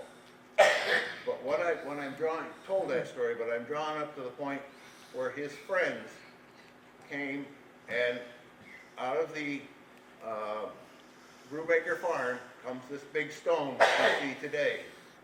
It was placed there the week of the Grand Prix in 1954, which honors both Sam and Miles Collier. It's still there today because there's a group of us take care of it. Timmy Morrell mows grass, Kevin Huey mows grass, the racetrack puts flowers on it, the library puts flowers on it, and it's honored tremendously. The plaque was donated by several people, Cameron Argensinger, Lester Smalley, Bill Milliken, Charlie Lytle, all did that. That was the first year that there was the very first Collier Brothers Memorial Trophy race on the second track in 1954, which Gus Ehrman won in a Mark II MGTD. That race in SCCA system continues today. There is a Collier Cup, which was the SVRA, which started in '85, but the criteria is a lot different, of course. It isn't you have to win a race. There is a trophy today for winning a race. But anyways, there's the stone which we're going to get restored So it's standing up, not laying over on its backside with Lester Smalley and Cameron Argensinger, I believe in 1958, the license dealer's plate says. And there's always been flowers on it. We even put fake flowers on it in the wintertime, so it's honored. And that was a selling point also for the Collier family to donate to what today is the library. Prior to that, it was a Collier Cove over in the public library, and then it got so big that they eventually got money, and what you go to today is what the Collier brothers, the Collier family went and donated. The other thing I want to say about the Colliers is that Barron quit racing after the father died and took care of the family business, and he died in the 70s. But anyways, they were important people, pioneers of road racing in the United States. Okay, now we're gonna, and Sam was inducted into the Walk of Fame in 1995. Joe Bonnier, or Joachim Bonnier, he was a magic person to all of us, as far as, wow, we got to see a European driver. And he had one of the best race cars in the world, a 250F Maserati to do it with. But he also had some opposition. I'm jumping ahead a little bit, but I'll get back a little bit. He had some competition there in 1958 in the first Formula Libre race here at Watkins Glen. It was race number 3 in USAC's Pro Road Racing Series.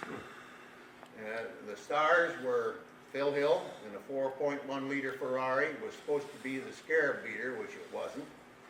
And you had George Constantine in the DBR2 Aston Martin. And you had Dan Gurney in the 3.8 liter Ferrari, ended by Luigi Canetti. And of course, one who was to that race witnessed some real good road racing. It wasn't as cold as 59. It was cool. But anyways, Bonnier had his hands full because all through the race, those guys were challenging him for the lead. And of course, Bonnier owned, or was, I want to say, the first man to go around 2.3 of the teardrop circuit in a race at over 103 miles an hour. 2 laps. And I'll tell you the 2 laps here in a minute when I get my little cheat sheet out here. That would be numbers 46 and numbers 49. And that was in an open wheel car. So, and of course, when he came into the winner's circle, the JCs had Barbara Beatty was the race queen. He was so eager to kiss her and all that, you know, and then drink the bubbly and all that. And he became a hero of a lot of us. And it was so much a hero as the years between 1958 and 1960, because he didn't run here in 59, there was a Bonnier's fan club, which they grew a beard just like Joe did. And the 2 main members were Arthur H. Richards Jr. and Lester N. Smalley. So anyways, you know, that caught on. And of course, Joe came back in 1960 and drove for the Yeoman Credit Team in the Formula Libre race along with Oliver Genevieve. And of course, Genevieve pushed across, and Bonnier managed to finish 5th overall in the Coopers. Of course, he came back every year for the U.S. Grand Prix until 1971. And of course, you know, he was killed at Le Mans in 72 down near between Indianapolis and Mulsanne in a crash, which was another car, and his car was thrown over in a tree and he was killed instantly. But Bonnier also was a longtime president of the Grand Prix Drivers Association, and one of the guiding people on some of the safety things that were affordable to organizers at that time. Sometimes after that, and some of the presidents got a little wild on it. They think the money grew on trees, which it didn't. Cameron always told me that Joe said, well, we'd like to have this done, but we really like to have this done. And they knew what the organizers at that time could afford. It wasn't like little Bernie Egglestone saying, you have to do this, because best example is that Egglestone says, well, you got to pull this guardrail up and this catch fence. Well, he seemed to think it was like pulling weeds. It costs money every time you move them things. But anyways, Joe was born in 1930, January 31st, in Stockholm, Sweden. He could speak 6 languages fluently. He started out racing at 17 on a Harley-Davidson motorcycle. He then, in 51, of course, got on ice, which is, it snows up there a lot, an HRG. And then his first Grand Prix car race was the Italian Grand Prix in 1956 in a 250F Maserati. He then came and joined BRMs in 1959 and gave them their only, at that time, Formula One championship Grand Prix win at Zandvoort. That was a big deal for them because they always figured the BRMs were almost, just almost runs, but that changed. And of course it would change when Graham Hill would race for them, and they won more races than the Manufacturers Championship plus the Championship Driver Championship. But anyways, as you go on, he also won the 1960 German Grand Prix Formula 2, which was on the little Nürburgring, which was not the big 14-mile one. And that was in pretty awful weather as far as rain and fog and all that. He then also managed to race for, he was on the Porsche team in the first 2 years of the 1.5-liter formula, and drove with Dan Gurney in the Grand Prix Porsches. And of course, his sports car victories. He also, in 1960 at the Targa Florio, he and Hans Hermann won the Targa Florio. He was at Sebring in 62 and won the Sebring 12-hour overall with Lucien Bianchi in a privately entered Ferrari. And in 63 again, he and Carl Weber in a Porsche won the Targa Florio again.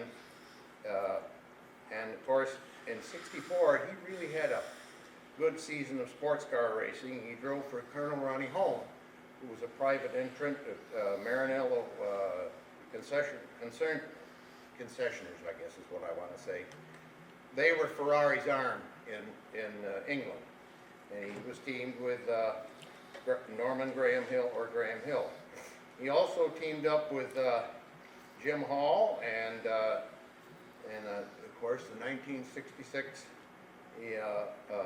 1,000-kilometer race. He and Phil Hill won the 1,000-kilometer race at the Nürburgring. He also, as I say, was involved in Formula One up until the year before he died.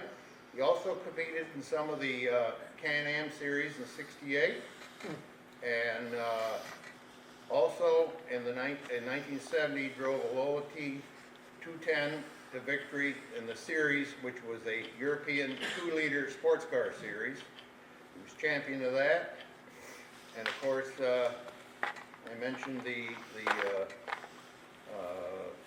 president of the GPDA.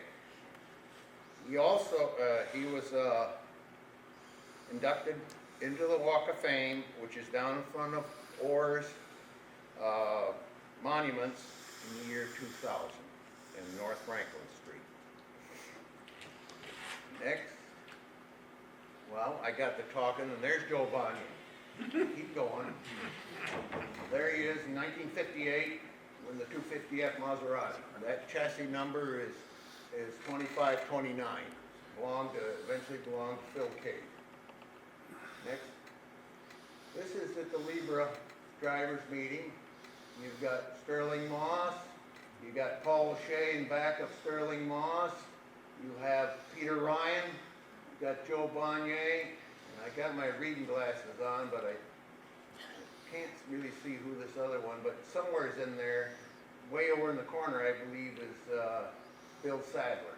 So that was quite a that was the star-studded Formula Libre of all, because you had the best of the best. And Jack Brabham, who came from Indianapolis testing, which they would go next year and compete in and start the rear engine revolution. Although prior to that, in 1937, there was a rear engine car, but it was not successful. And then the Gulf Millers were not really that successful either. But it took Jack Brabham and John Cooper to take and make it possible. I got off down a tangent on that, but anyways. No, not you, Bill. Anyways, that's a picture. There's Bonnier in '61 in the Porsche. His teammate was Dan Gurney. Now we'll go to John Surtees. The first story I'm going to tell you is about an incident that happened right around 1963. It happened in Rochester, New York. The cast of characters, I better talk to this microphone. The cast of characters were Mike Argensinger and John Surtees and a state trooper. They had done television, radio in Rochester all day. And of course the car they had ran out of gas on this busy side road. It was a stringer road off to one side. And there they are, parked almost in the middle of the road, and up comes this trooper, and he says, "You can't do that. I can have you I'll arrest you for being in front of serving traffic." Well, Mike says, "You know, I've got John Surtees with me, and we're just got to get some gas, and we'll get out of your way." And the trooper looked at him and said, "John Surtees, motorcycling Surtees? Yeah. What can I do? How can I help you?" All changed. And so he could talk to him. Michael told me that story, and I think that's the greatest thing in the world, to hear that all of a sudden the law mellows up a little bit. But anyways, we'll get back to John now. He was born in February 1934 on the 11th in Testfield, Surrey, UK. His father was a motorcycle man. He rode sidecar. Sidecar racing was his thing. He had a friend that rode sidecar, and his name was John Norman Surtees. He went by Jack. But anyways, when John was old enough, he rode sidecar for Jack. Jack had, as I say, a motorcycle shop, and Vincent's was what motorcycles he used. And of course, John's first motorcycle was a Vincent, and it was out back, and it rode around in their property. But of course, by 1948, he rode his first motorcycle event, and sat on the full one. So that's pretty good. So anyways, as we go on, his first motorcycle road race with the Triumph Tiger, was at Brands Hatch, and he was 16 years old at that time. Did pretty good. So anyways, and you wrap it all up in motorcycle racing. John also rode for MV Augusta, along with Vincent. Anyways, he was motorcycle champion like this. 1956, 500 cc's, 1958, 350 cc's and 500 cc's, 1959, 350 cc class, these are classes, 500 cc's, 60, the same displacements in each. So that qualified him to, when you switch over to race cars, four wheels, he is the only one to ever succeed from motorcycle racing, world champion, to four-wheel which was 1964 for the old man Ferrari. His first road race was at Goodwood, and they had they got Ken Terrell through John Cooper to enter him in a BMC Formula Junior car, and he did pretty good. Sat on the pole, and then was second overall, so that's pretty good for first time out. And eventually, Chapman had watched him in other events, and he said, why don't you come race with us? And of course, John says, I've got commitments, and that was in 1960. I've got commitments with motorcycling, but I'll race when I can. Well, he did, of course. And of course, he, over here, he debuted at Monaco in a Lotus, and unfortunately retired with transmission problems. But at Silverstone, he was finished second to Jack Brabham, and of course, at Portugal, he sat on the pole, and of course, also didn't finish the race. Well, anyways, at the end of the season, Chapman approached him and said, and you got to remember that Jim Clark and his Ireland were Lotus teammates at that time. He was just an extra driver. And Chapman says, why don't you lead our team? Well, of course, Ireland wasn't much too for that. He says, but if you can pick who you want as a teammate. And he said, well, Jim Clark would be, if it would happen. But he says, I really don't think I want to do that. So he passed that up, and he won't, and drove for Reg Parnell's team, which was the Omen Credit at that time, which they raced Coopers the whole season. The first year, the 1.5 liter season in 1961 and 62, they had Lola's, which the sponsorship was about the same. They were credit card companies, but it was Bowmaker Yeoman. And his teammate for both years was Roy Salvadori. So by that time, Ferrari had his eye on him in 62 when he was with Reg. And he said, we'd like you to race, come test for us and see if you'd go join us. And he tested, but he said, no, I don't think I'm quite ready for that. So they asked him again in 1963, and he accepted it, and of course, both Formula One and sports cars. He, let's go some pictures. Anyways, at Sebring that year, him and Luciano Scarfiotti took the 12-hour race in a 275P Ferrari. And of course, in 63, for the German Grand Prix in Formula One, he scored his first World's Championship victory. So then we go on, and of course, he is ready for 1964, and they both sports car teams. And in 64, of course, he wins the German Grand Prix in the newer 1.58 Ferrari, 1.5 liter V8. The other was the 6-cylinder 1.56. Anyways, and also he managed to win the Italian Grand Prix in September in the car. And there was a little hoo-ha, go ahead, click me. There was a little hoo-ha took place just after the Italian Grand Prix. And if the old man had really not had built enough 250 LMs to get homologated. And the Italian Automobile Club was supposed to stick up for him to the FIA. Well, that didn't really work. So that made the old man, this is Ferrari, I sometimes call the old man, mad. And he slammed his fist down and he said, there will be no more red Ferraris. So when they came to Watkins Glen, what color were they? They were blue and white.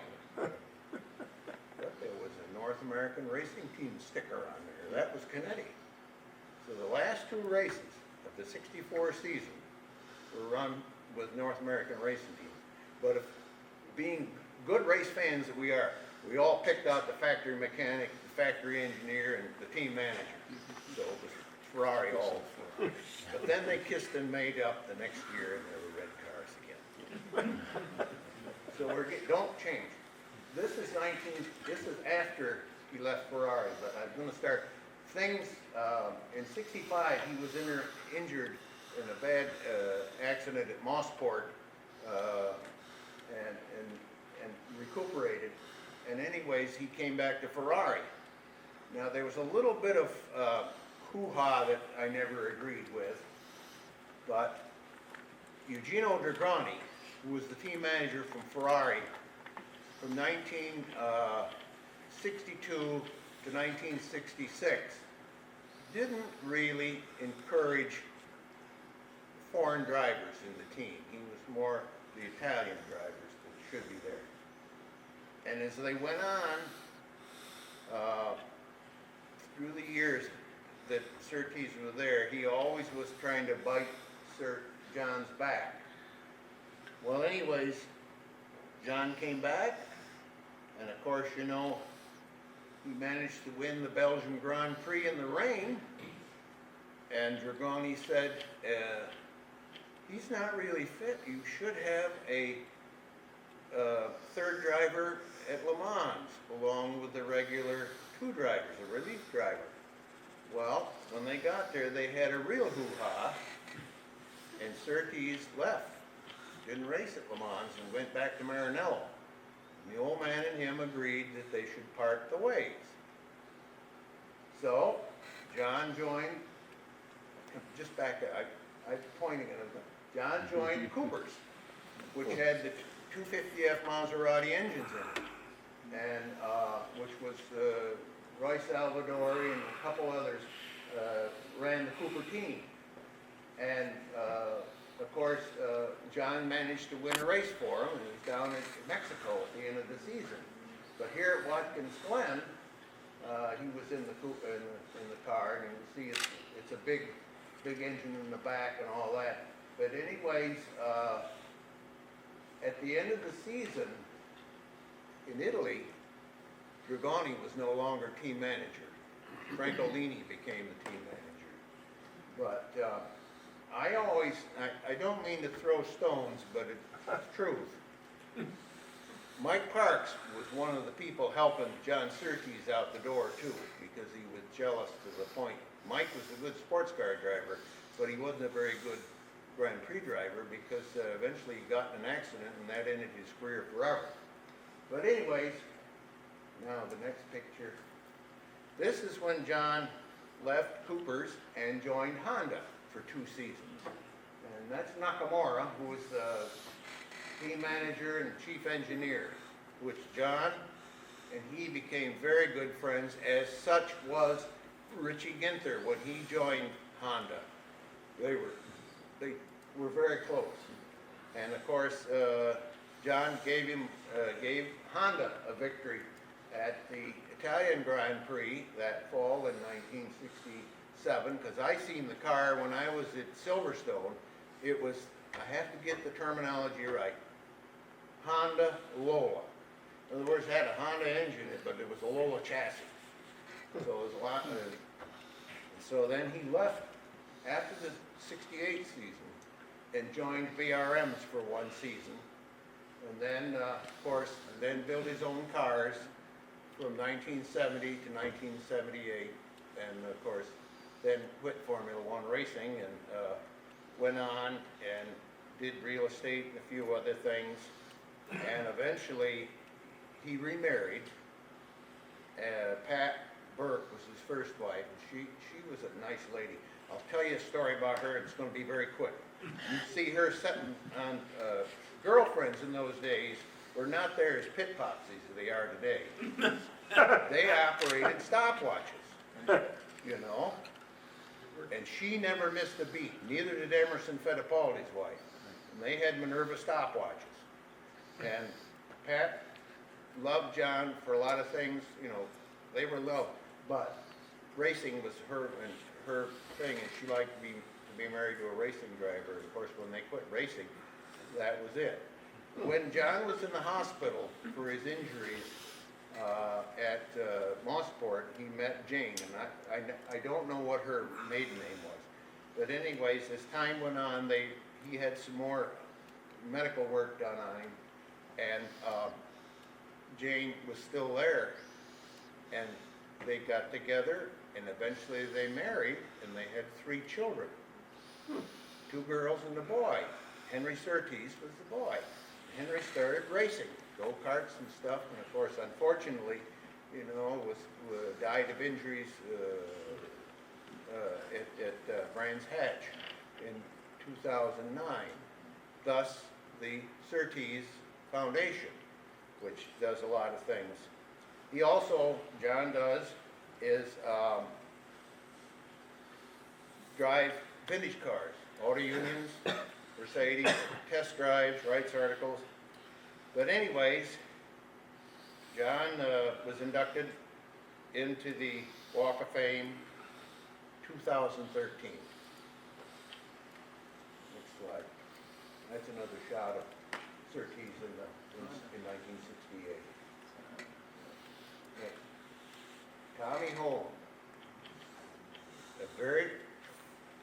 as it went on, a very good friend of mine. I watched in 1952 when Tommy was here from the old Glen National Bank building looking at Milliken's Corner. In the Queen Catherine Cup, Tommy had an MGTC. It's been back here several times. Somebody else owns it. But anyways, he came down and the hay bales were along in front of the old garden grill. He brushed it. And one of them went right over into the smashed the window, because I could still hear it going shh, and there's glass all over the place. Well, I never thought I'd ever meet Tommy Holm, never. And so he finished in 52, 4th overall. That got him a spot in the Grand Prix, grid spot. Well, anyways, at the beginning of the second lap, the accident happened, so Tommy didn't finish. Now, I think, one slide please, that's the drop kick. See that deal about right? Okay, next slide. There's Tommy sitting up near Big Bend when the races stopped in 52.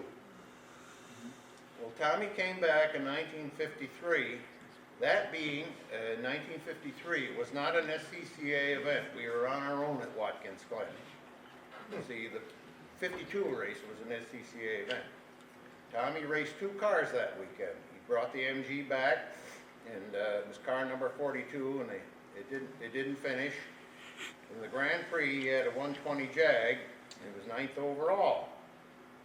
Well, anyways, it took almost 40 years for me to meet this guy, and what was cool is the telephone rang, and it was Cameron's secretary, and I had to be home at the old place where I used to live, and it says, "Do you know Tommy Holm?" I said, "Yeah, I seen him put the bale through the Glen Garden Grill window." She says, "Well, Cameron's busy. Can you take him around the original track?" I said, "Sure." Well, anyways, they were on motorcycles. He liked motorcycles too. And I got to meet Tommy. And I took him up to my place and showed him things and all that. And it went on. And finally, Jim and I and Rick and Kevin and we all got together and said, we ought to have Tommy Holm in the Walk of Fame. Well, anyways, we did. And in 2010, we put him in down there, where Learn Motor Company was. So this picture here, you see Tommy. This is the last time he came to Watkins Glen.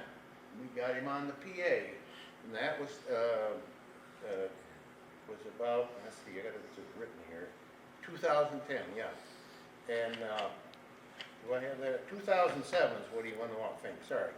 In 2010, when he was there. He then,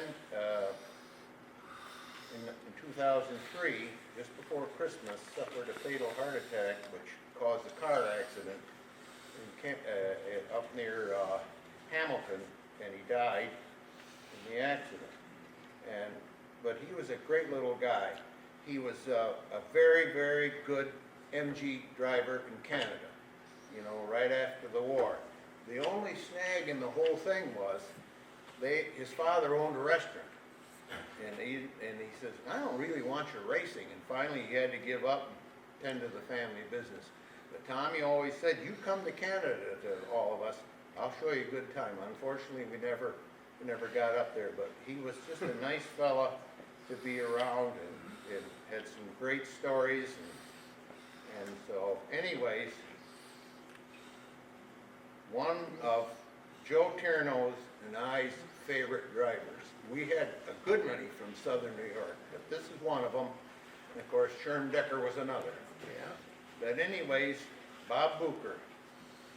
Bob Bucher lived in Binghamton and worked for IBM.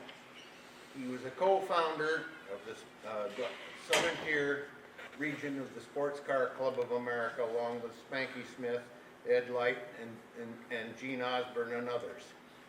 And started racing here in 1953 in a 120 Jaguar. And of course, he was in the Grand Prix, and this was on the second course. Finished 10th overall. For 54, of course, he was in the same Jag. And this was an SCCA event now. And he was 9th overall, and he was 9th in C production. Coming back in 1955, and I'm only going to do Watkins Glen stuff because he did other races elsewhere. And 1955, he managed to acquire Erwin Goldschmidt's Cadillac Allard J2R. And of course, the car had some carburation problems and didn't finish the race in 55. But in 56 it came back and it was 3rd overall, first in B modified.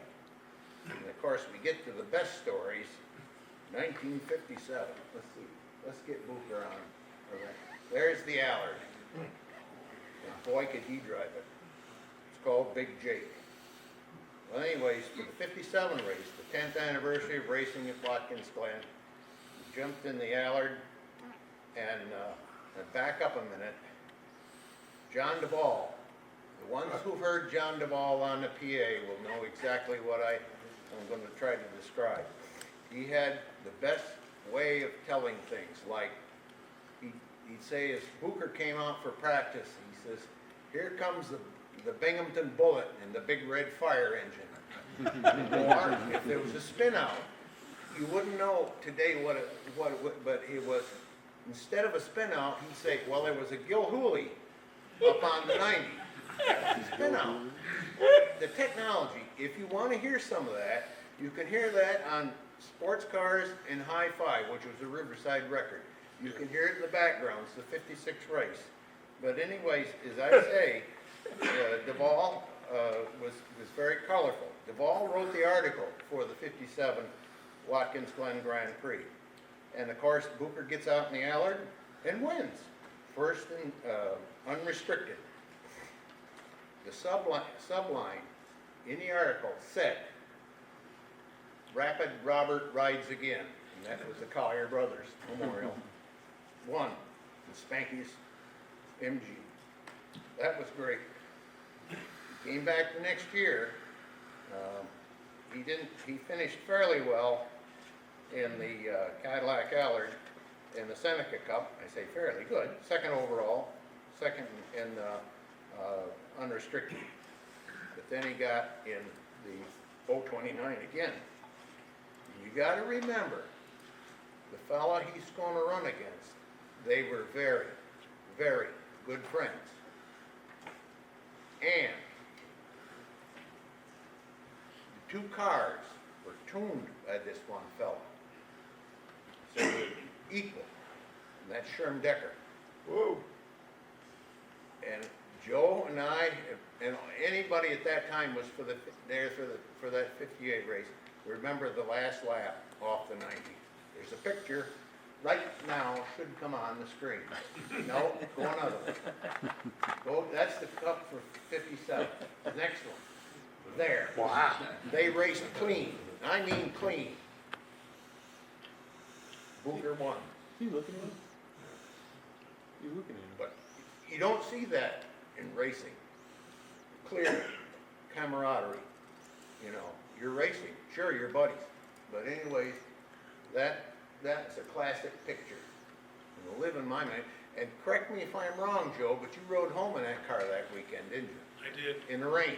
pouring rain, Yeah. in the no 429. windshield, straight light, the car had won the race. Yep. Life couldn't get any That's better. right.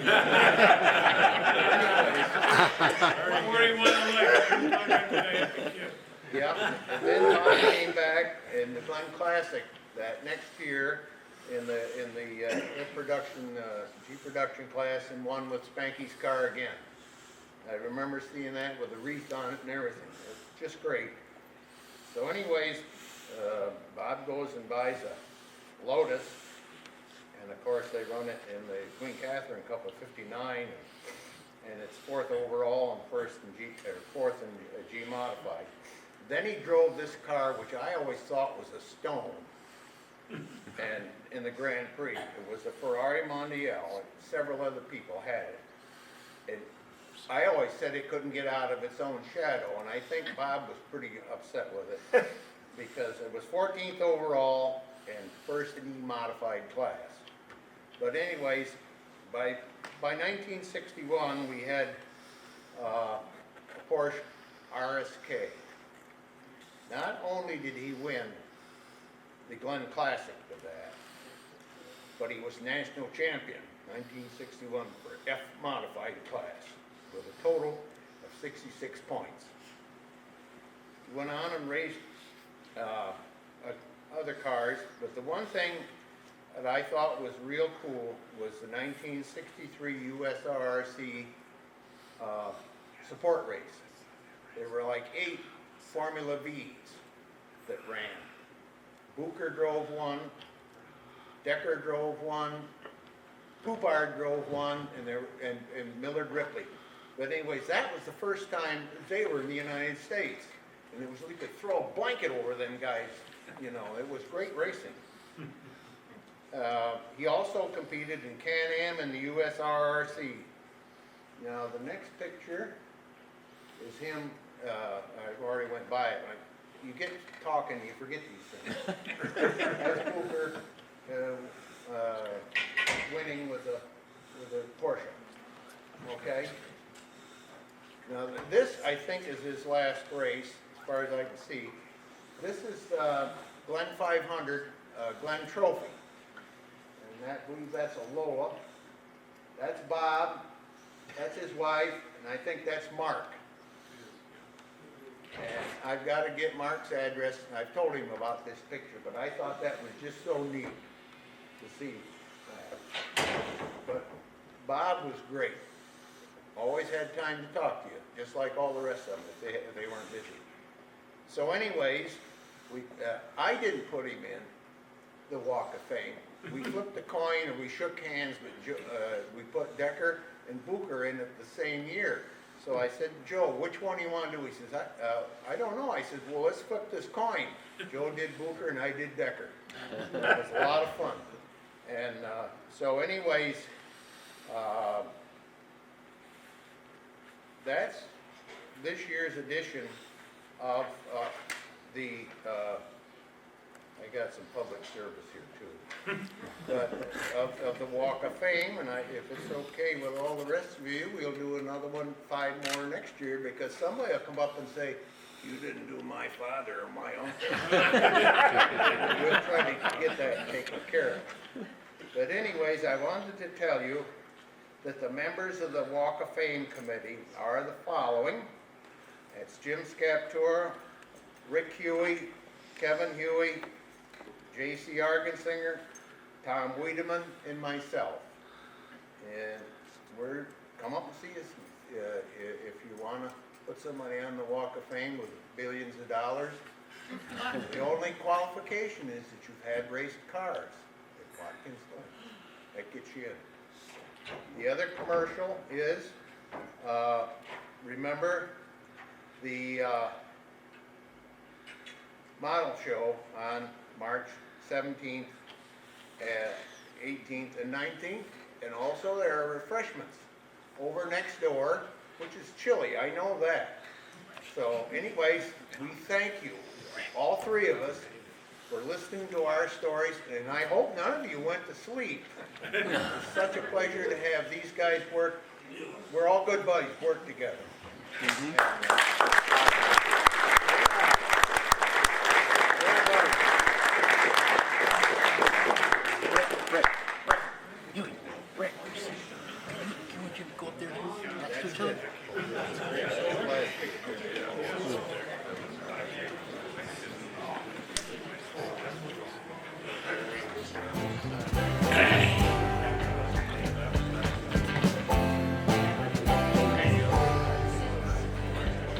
I've been searching for an Yeah, get around the podium. searching Get around the podium. answers Well, why don't you move the podium right out of the way? Oh, no, just move the microphone out of the way. Whatever. We gotta hit the podium, though, I right? don't, We'll move the podium too. How's that? All right? Smile. You wanna move the podium? try one more in front of the Booker picture. Oh, yeah. See, One other thing is, this is the same shirt as the last 5 years. I know. that we do.